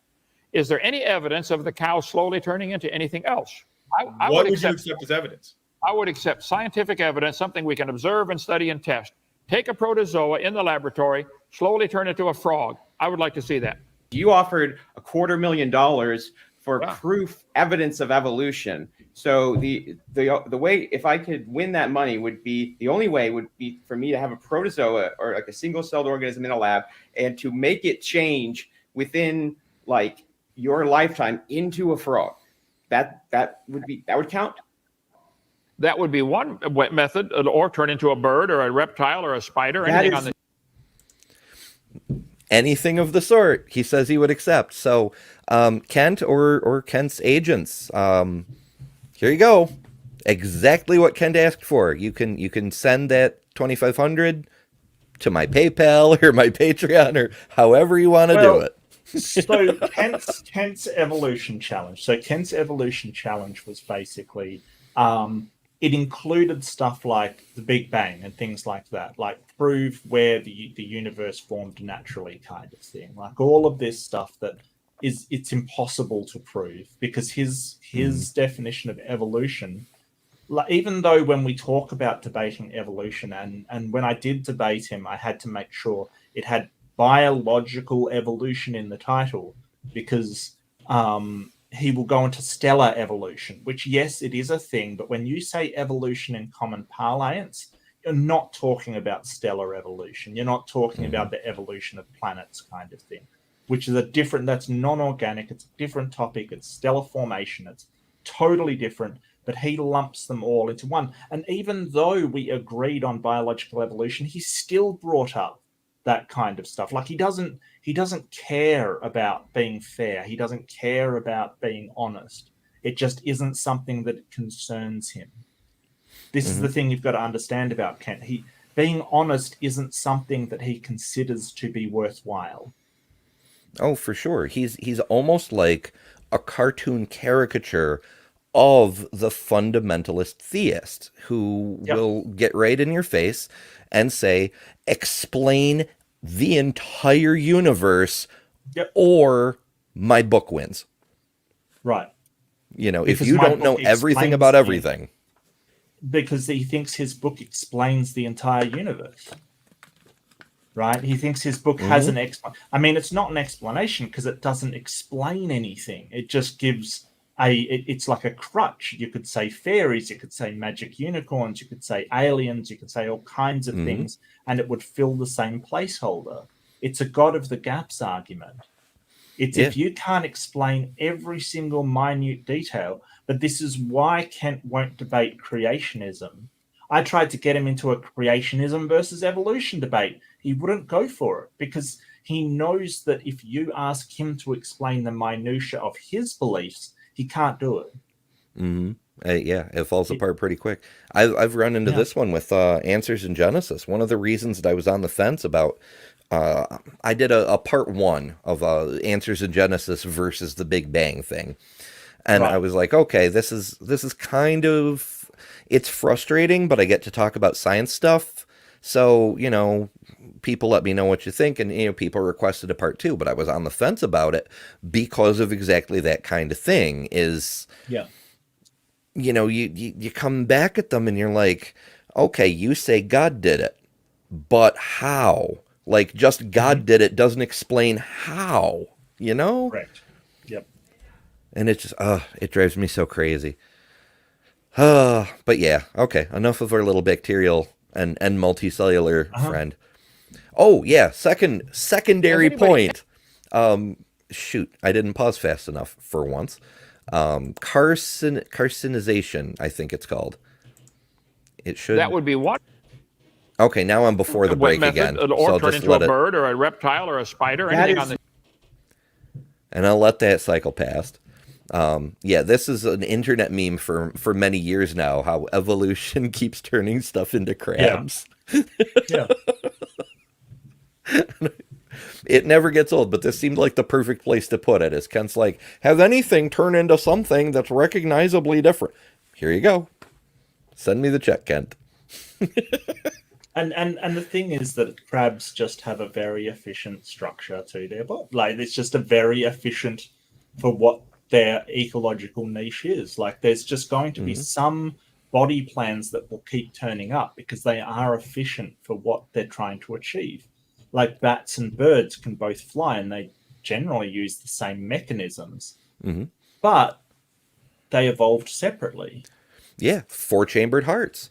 Our 4-chambered hearts and birds' 4-chambered hearts That's also convergent evolution because neither species had four-chambered hearts. I think it was like the three-chambered heart of like lizard-ish critters at the time when our branches diverged. And it wasn't until, I don't know, off the top of my head, somewhere like 50 million years ago, that both mammals and avians, proto-avians, I guess, developed four-chambered hearts. It's more efficient, especially for when you're doing the double blood cycle system where the lungs get a dose and then you spread it out to the whole rest of the body. You can do much higher energy activities, which is useful both for manual flight and powering big brains. Like, you want maximum oxygenation, so that system developed. But they're not directly related. It's the same as the crabs. It's more efficient, so it got evolved twice. Possibly more, who knows? All right, but yeah, crabs. It amuses the hell out of me. Partly because of that old South Park thing with the crab people. I'm like, eventually we'll be crabs too, you know? Yeah. I should have just made a slideshow. Has anybody ever seen a human produce a non-human or come from a non-human? Have we ever seen that? I think the protozoa, the single-celled creatures, are always going to be single-celled creatures. They're always going to be the same kind. That's what we observe in the laboratory.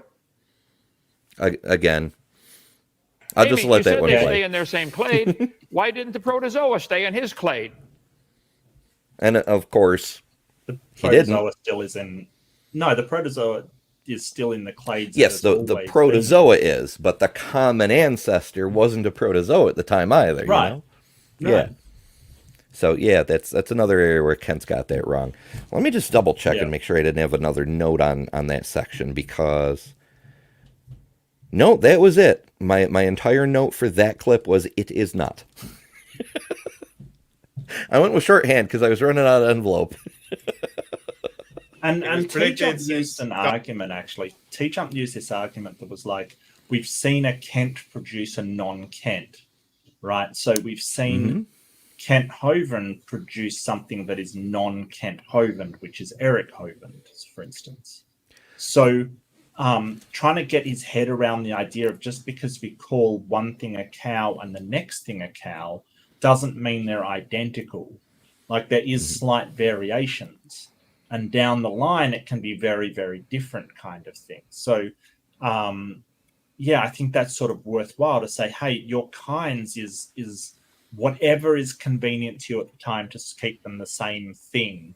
But they're not the same thing. If you want to put a name to everything with a different genetic code, then every single progeny is a different thing.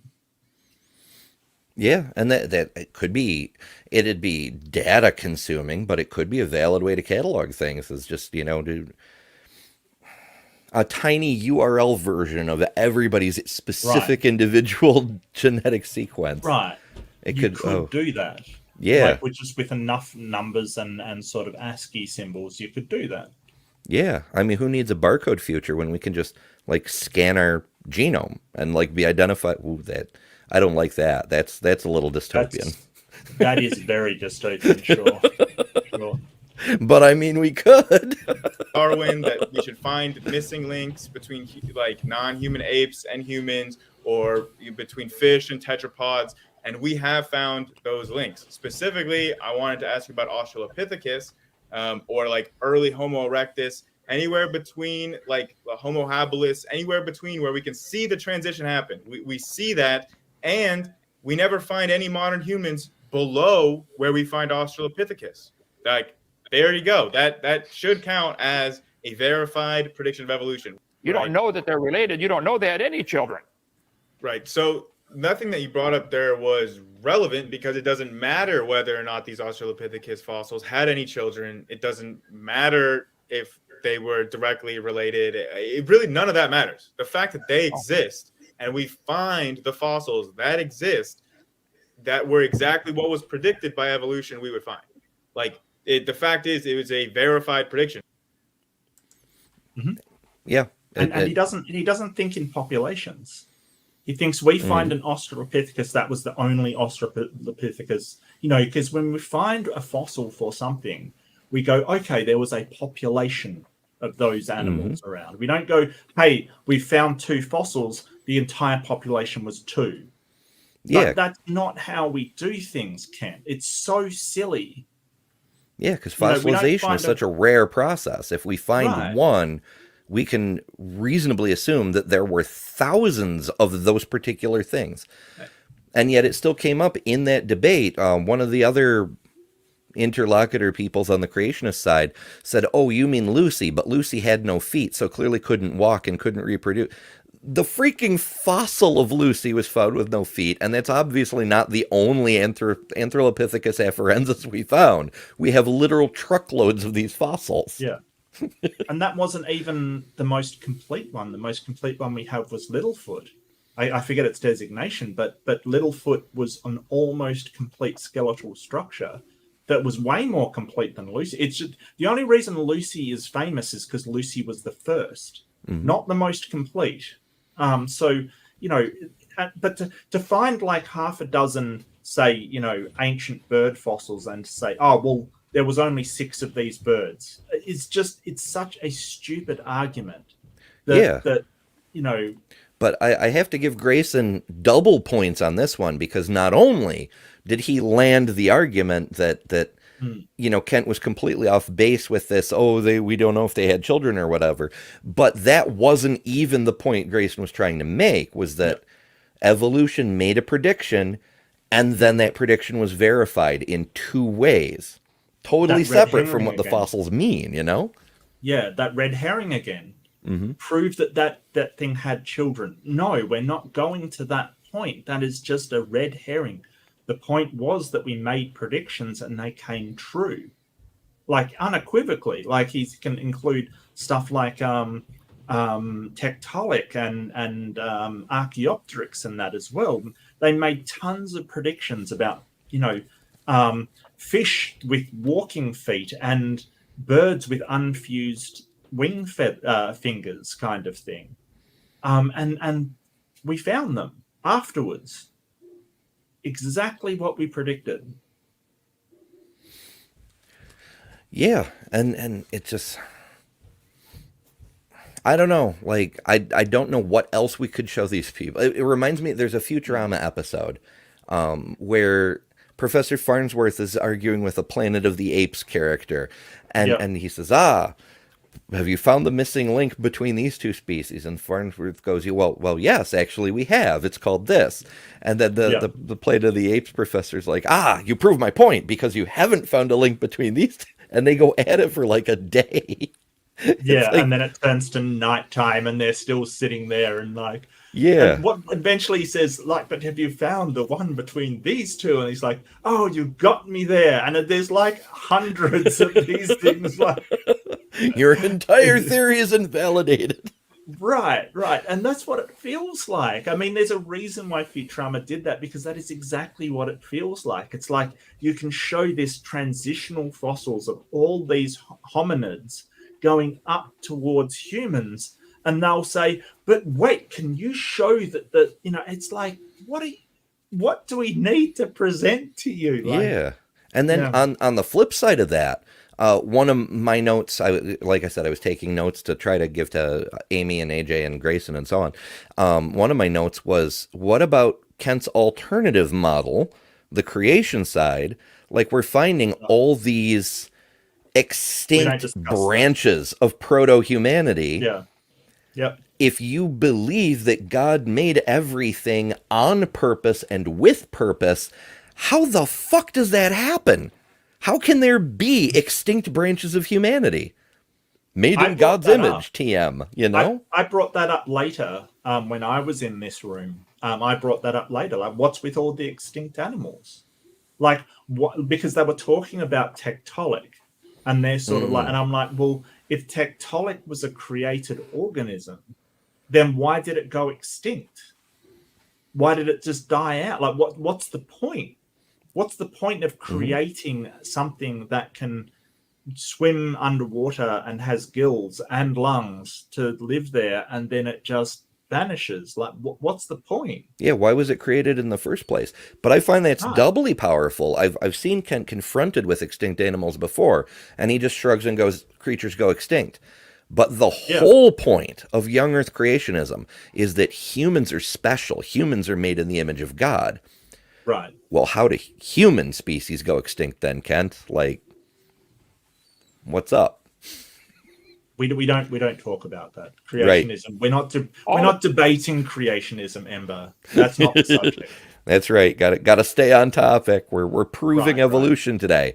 And on that note, so far, for those of you keeping score at home, we have convinced Kent, or well, our heroes here have convinced Kent that erosion happens, that the geological column exists, that fossils exist, that evolution has made predictions, that DNA evidence shows common relationship. He is very quickly running out of arguments to fall back on here.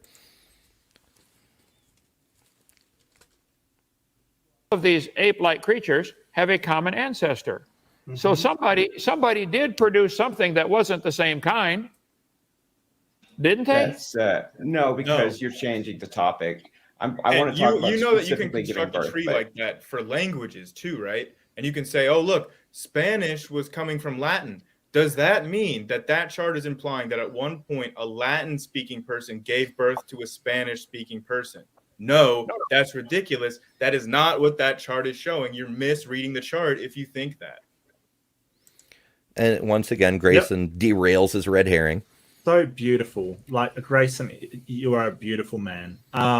That is an awesome analogy. Just amazing. I've heard that one before, but it is perfect for that situation. Right. It's absolutely, that absolutely shows that and don't forget, Kent uses the most simplistic diagrams that are actually in kids' books about evolution. He doesn't use the scientific ones which show the cladistics and how it actually, because when you look at a real evolutionary tree, we have trouble putting them to paper or to, showing them electronically. I think Aaron Ra was working on a program that could, span the tree of life. It's more like a mangrove than a tree. Like, it is complex. Yeah, it's almost a fractal. It's not infinite like a fractal, but Right. it's like that. How you have to zoom in and then you see more, and then you zoom in and you see more. Right. It is incredibly complex, and Kent shows these pictures that are for,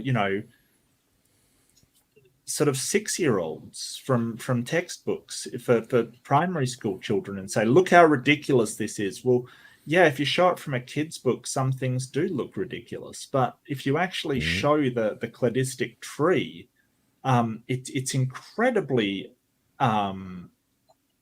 detailed and complex. And I've pointed this out in debates before. Like, there's a reason why he uses these pictures and doesn't represent it well. Yeah, it's Just a tactic. it's all images. It's all bait and switch. It's all red herring. There's no actual substance to any of this nonsense. No, there isn't.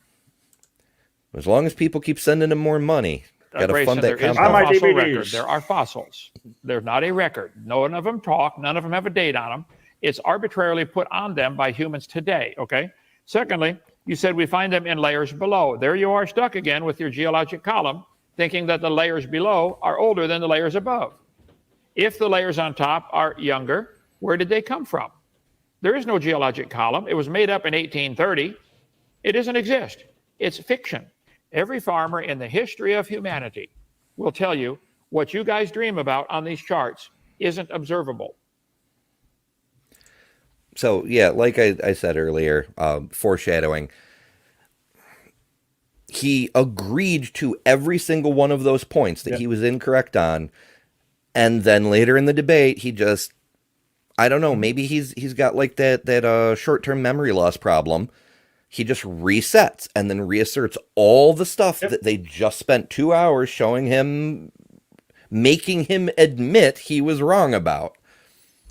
It's like, why even try if he's just going to cycle around and be like, "Oh, okay, I agreed with you that the sky is blue, but actually the sky is red. Prove me wrong." You know? You motherfucker. Yeah, and this is what he does. This is what he'll do in debates as well. You'll go over point after point and get him on track. Just show him where he's wrong, and then by the end of it, in his closing up, he'll just assert the same stuff over again. And so, I mean, I know a lot of atheists who have become atheists from watching Kent. Like, I'm not sure if he actually does any favors for his side, because he looks like, I mean, even when I was starting out, he was one of the more ridiculous people you could watch.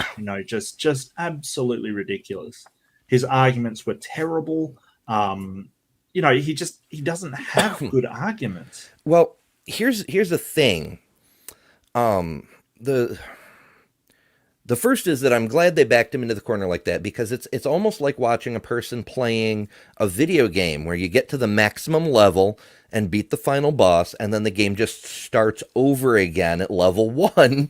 You get another free play through, but it just starts over. That's exactly like Kent. They finally got him cornered and beat every single one of his arguments, and he just reset. But the second thing, and the thing you may find interesting, is I was listening to one of those channels where they make scammers scream.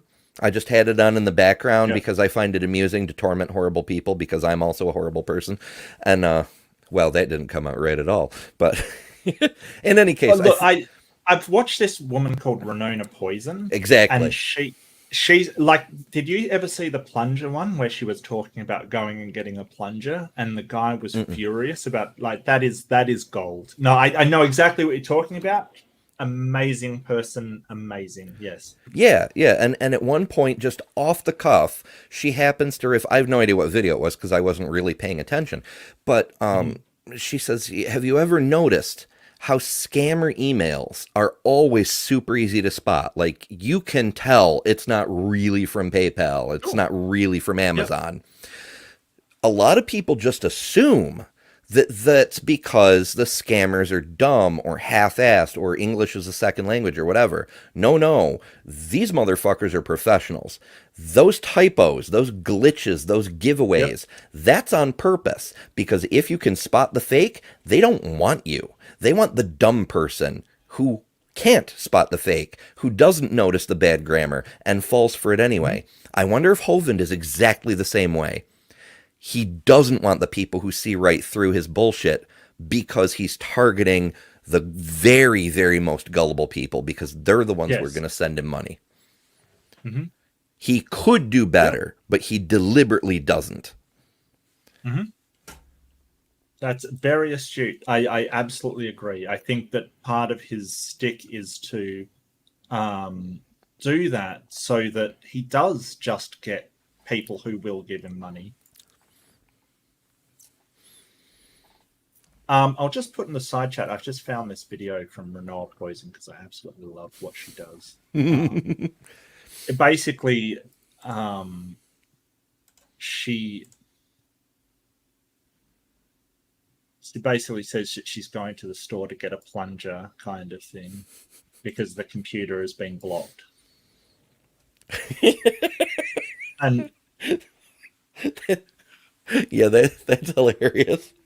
It reminds me of those old IT report things where, like, my computer's automatic cup holder is jammed.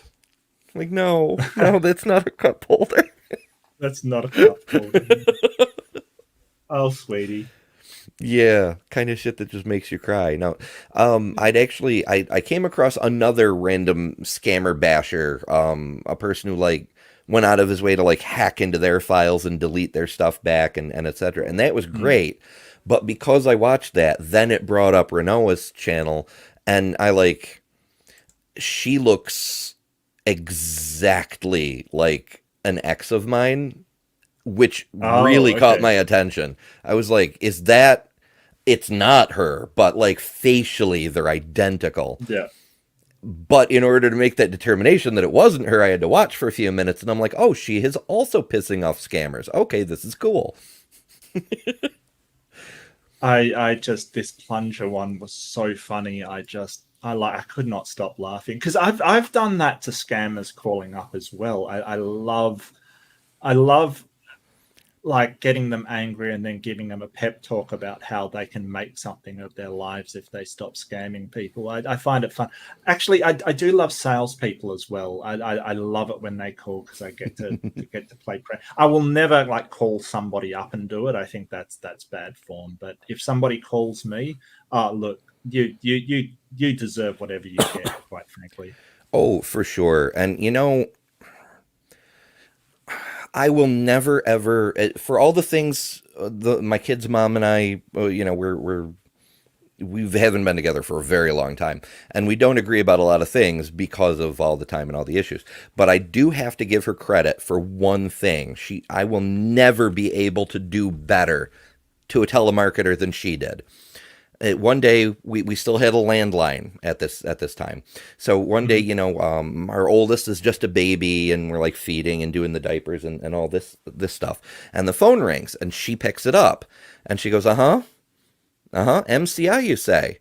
I'm sorry, we don't have a phone, and just hangs up. Wow, that's cool. I'm like, did you just do that for real? Well, once I got called by I can't remember, I think it was a real estate person asking, and I sort of convinced her that I sold dildos for a living, and then tried to sell her a dildo. But it kind of backfired because she was actually interested and just took it in her stride completely. So I was like, what do I do now? Like, she's actually wants to be sent some document. Don't even ask. It was definitely a backfire. But that one usually gets them, like when you try to sell them something back, if it's something, you know, like Viagra pills or sex toys back is hilarious. Because they're like, well, why are you trying to sell this to me? I'm like, why are you trying to sell that to me? You know, like, what? Yeah, like you called me, my dude. I assume you want the hookup. I don't know. Right, exactly. Look, I'm crazy, just trying to crazy make a stuff. buck here. Yeah. I know, back on track. All right, we're almost done with I this. answer that. Yeah, all right. That's your religion. I wish you guys could admit it. Go ahead, Amy. I'm just happy to hear someone who doesn't like religion as much as I do.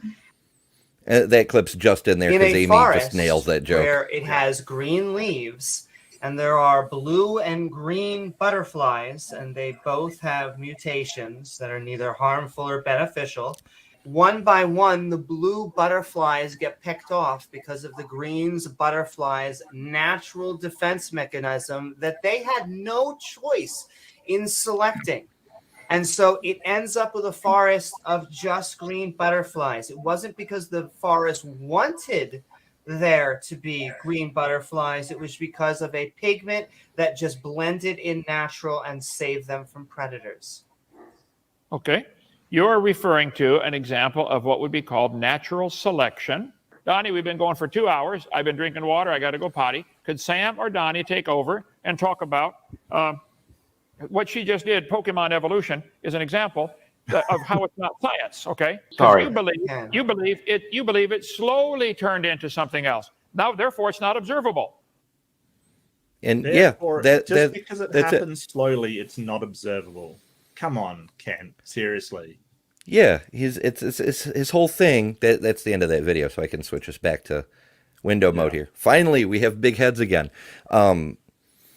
Yeah, she got him to admit natural selection was real, and then he immediately had to go take a bathroom break, and he did come back from it, but only long enough to sign off. Like, he was done for the day after that. He was like, 2 hours is long enough. We'll do another one another time, yada, yada. And off he goes.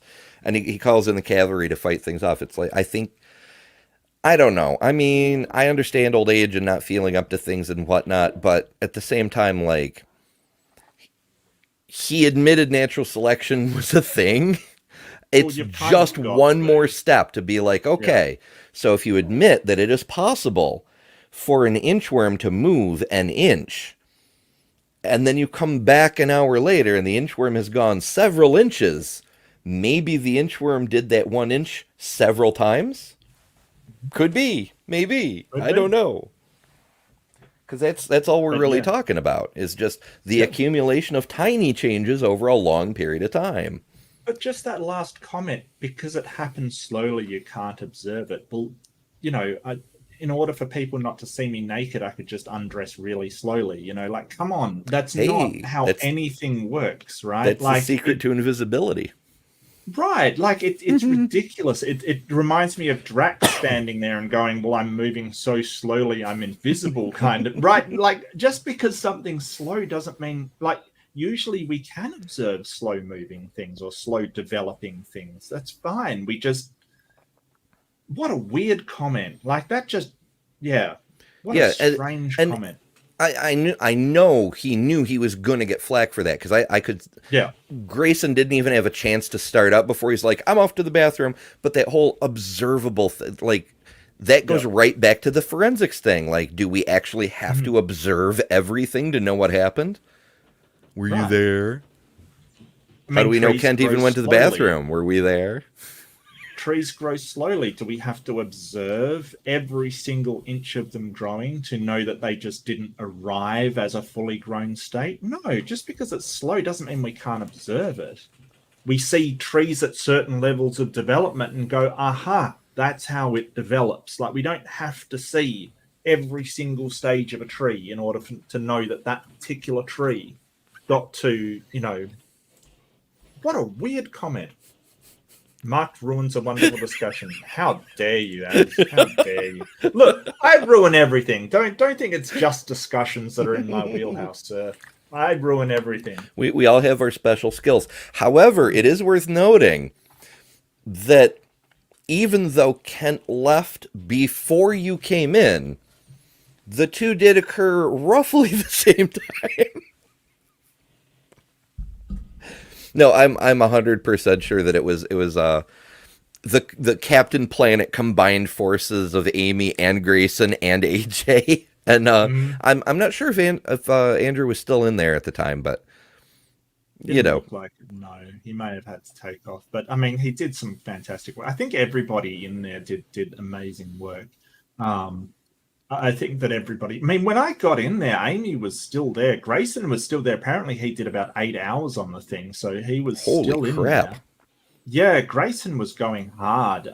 He was a tiny bit irritable by the end of it, but that's understandable. No doubt, quite frankly. Considering. Yeah, that's totally understandable. Yeah, I think AJ bowed out, then came back. You know, it was really just a. You know, but I don't understand why the creationists are doing it because they look terrible every single time.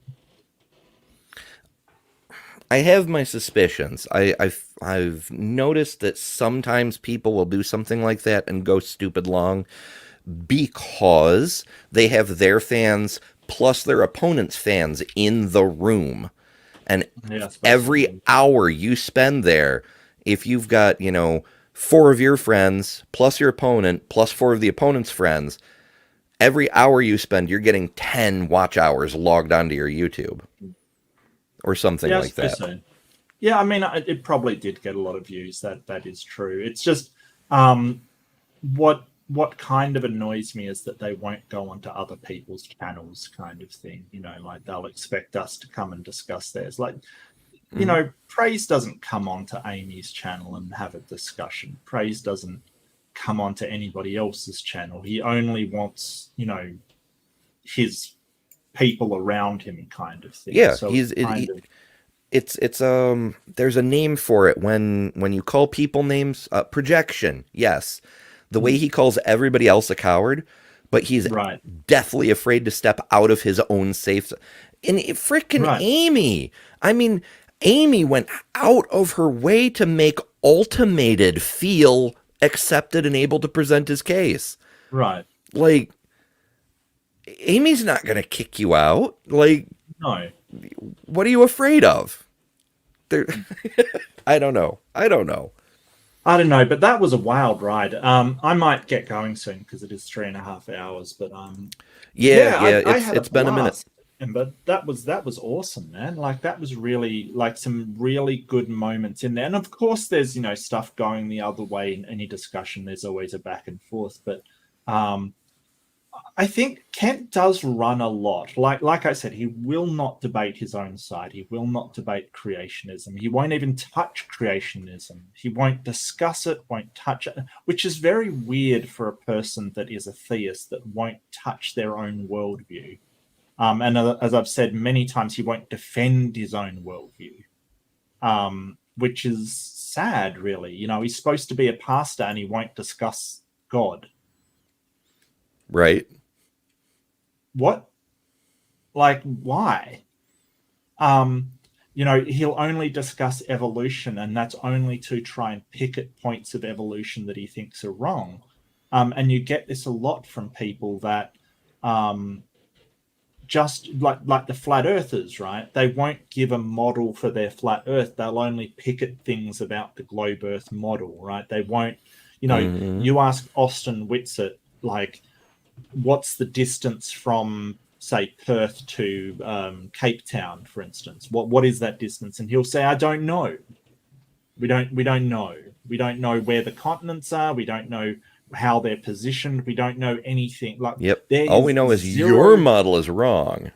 Right. And the young earth creationists are doing exactly the same thing. They are demanding the total, every single step of evolution, abiogenesis, planetary formation, stellar formation, formation of the universe, and giving nothing for their God. And if you bring it up, they'll say, that's not what we're talking about. We're talking about evolution. So, and they do a lot of it. You know, this is something that they do. But I'm debating praise soon on morality. Does morality come from God? So I'll definitely post that on my channel when I'm through with him. And I think morality from God is kind of an untenable thing to assert. Like, you can assert it all you want, but can you actually demonstrate it? I mean, even William Lane Craig has never managed to successfully pull that off when there's opposition. Right. It doesn't hold up. Well, it depends on the God. Like, I'm assuming he's going with biblical Christianity. Of course, yeah. You know. Yeah. But I mean, even if it is some other God, even if it's a deistic God, it wouldn't come from God anyway, because a deistic God doesn't care about morality. It's completely removed from morality. It doesn't matter to a deistic God. So I don't know what God you can actually demonstrate that morality comes from. So, you know, that's going to be interesting to see him flail around. Oh, shoot, I haven't transferred all my stuff over yet. Let's see. I've got... Damn it. It's only my personal end screen and my countdown that have my butterfly on it. I'll show them first. I'll show the short one for a second. Oh, cool. That's Nil, the great not God Nil, creator of all creator gods. Okay. So that's where God comes from. The not God Nil, creator of all non-creator gods. Creator of all creator gods. Creator of all creator gods. Okay. Yep. So where does Nil come from? It's turtles all the way down. It's turtles all the way down. Yeah. Yep, I didn't bother because, you know, the point is just the joke. Like, I know where God comes from. This is the creator of creator gods. Right. Creating creator gods is literally what it does. And you've got just as much evidence for that as they do for their God. So why don't you accept it? Yeah. Just write a book about it, and then you'll be fine. Mine's prettier too. I mean, you know, purple. It's an apocalypse butterfly, technically. And yours has caused less atrocities in the world. Oh, most definitely. I mean, you know, aside from devouring the creator gods after they finish their work, which is why we don't see any today, which is further proof that it exists. Yes. The lack of evidence is the evidence that it exists. That's divine hiddenness, just one step up kind of thing. Yeah. Yeah. In fact, it answers divine hiddenness, so it's right. Yeah. Yep. In the same way we answer the problem of evil, apparently. Yeah.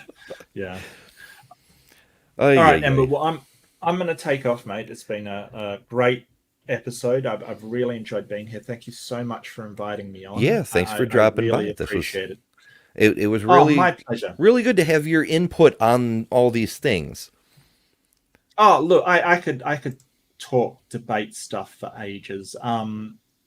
It's just that the main thing that I want people to understand is that Kent's not making you irritated because he wants to make you irritated. He's making you irritated so you'll talk about what he's trying to make you irritated instead of the really good point that you've just brought up that he can't address. That's the main thing.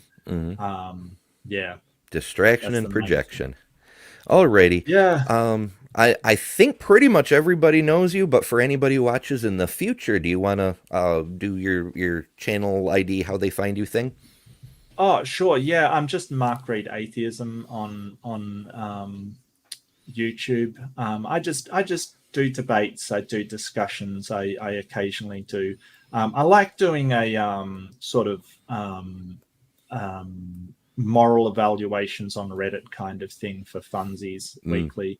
Yeah, those are fun. Yeah, but mostly I'm into debate and the whole sort of putting ideas up against one another, which I really do enjoy. So if you do want to see one weird stumbling guy move through YouTube, then that's me. That's what I do.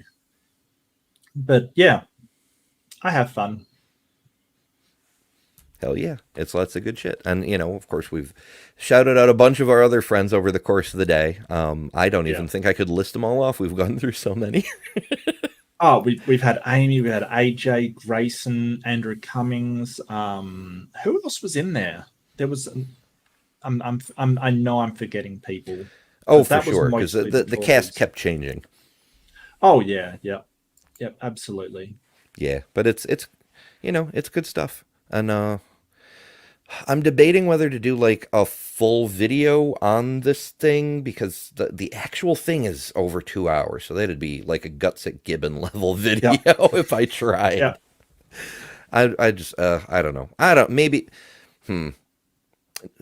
the bad idea in the back of my head said, make it a Patreon exclusive. And I'm like, do I want to develop a 3-hour plus video just for Patreon? I don't know how Patreon works, so I've got no idea. It's probably something I should be looking into. It's not high on my priorities at the moment. I've got to get ready for this debate and then do some more content and stuff. I don't know. I feel like Patreon sort of locks you into having to provide content, and I'm not sure. See, here's the thing. Here's the weird way my mind works. I'm like, do I really want to be locked into having to provide content to fulfill my obligations? And then I'm producing content all the time anyway. That's the thing. Like, I'm going to be doing it anyway. I don't know. It's what's the difference between doing it because you want to or doing it because you have to? Right. You still do it. I guess it's just at a certain point you just have to let yourself get over that hurdle. If it helps, I would point out that Jimmy Snow has a gigantic Patreon following and doesn't really release anything to his own channel anymore. He's put out like 2 videos in the last 4 months. Wow. So it just, it's something to consider, I suppose. All right. Well, thank you, Ember. I really appreciate it. I really do. It's been wild. It was wild. Like, seriously, I am so impressed with Grayson. I mean, Amy, I'm always impressed with, and AJ is, he's really funny and really awesome. But Grayson seemed to just nail down Kent. Like, that was fantastic. It's almost like he had a script of Kent's moves and was ready for every one of them. Maybe, sure. But that's the thing. Kent's in a debate. I don't mind people debating Kent where they're starting out. He's really easy to cut your teeth on because you know exactly what arguments he's going to bring. He never deviates. He never changes. So you will go in knowing exactly the arguments he will have. So I really don't mind, Yeah, as his additional thoughts that, like, if you stop producing for whatever reason, like right now, you can just stop if you want to. But if you have people who are depending on you, then, you're going to lose supporters gradually over time, and some of them might get grumpy with you, and it can get unpleasant. True. Yeah. So, it's another side of the coin. In my case, I'm hoping to make this like my main job eventually. Hopefully sooner rather than later. But we do what we can with what we got. But But yeah, so I'm hoping to have a wider type of discussion for next time. But I really wanted to have you specifically, since you couldn't get in on the first part of the debate this time. Oh, thank you. I really appreciate it, Ember. That was awesome. So yeah, I do appreciate you inviting me on. I'm imprisoned by a demon. How did this happen? Wow. We should get an exorcism. Maybe that would help. I need a young priest and an old priest. No, yeah, the power of Christ compels you. Alrighty, man. Thank you so much for dropping by. Thanks everybody for hanging out with us. I hope you had as much fun with this debate, even though we were off topic quite a lot of the time. But that's half the fun. That's why we come here, is the random topics as much as the important topics. But yeah. I didn't mean to hit that yet. That's okay. Thank y'all for stopping by and hanging out with us. If you're watching in the future, subscribe, like, share, visit us next time. Visit Mark, visit me, come hang out with us. It's always a good time. Alrighty. Quick final check of the comments. Yes, exercise the demons. Yeah, we don't want to make them more fit. Like, seriously, let's not. We better don't need cardio. Demons. Yeah, better cardio for the demons. No, don't make them. Alrighty. Everybody have a good night. Stay safe, and we will catch you another time.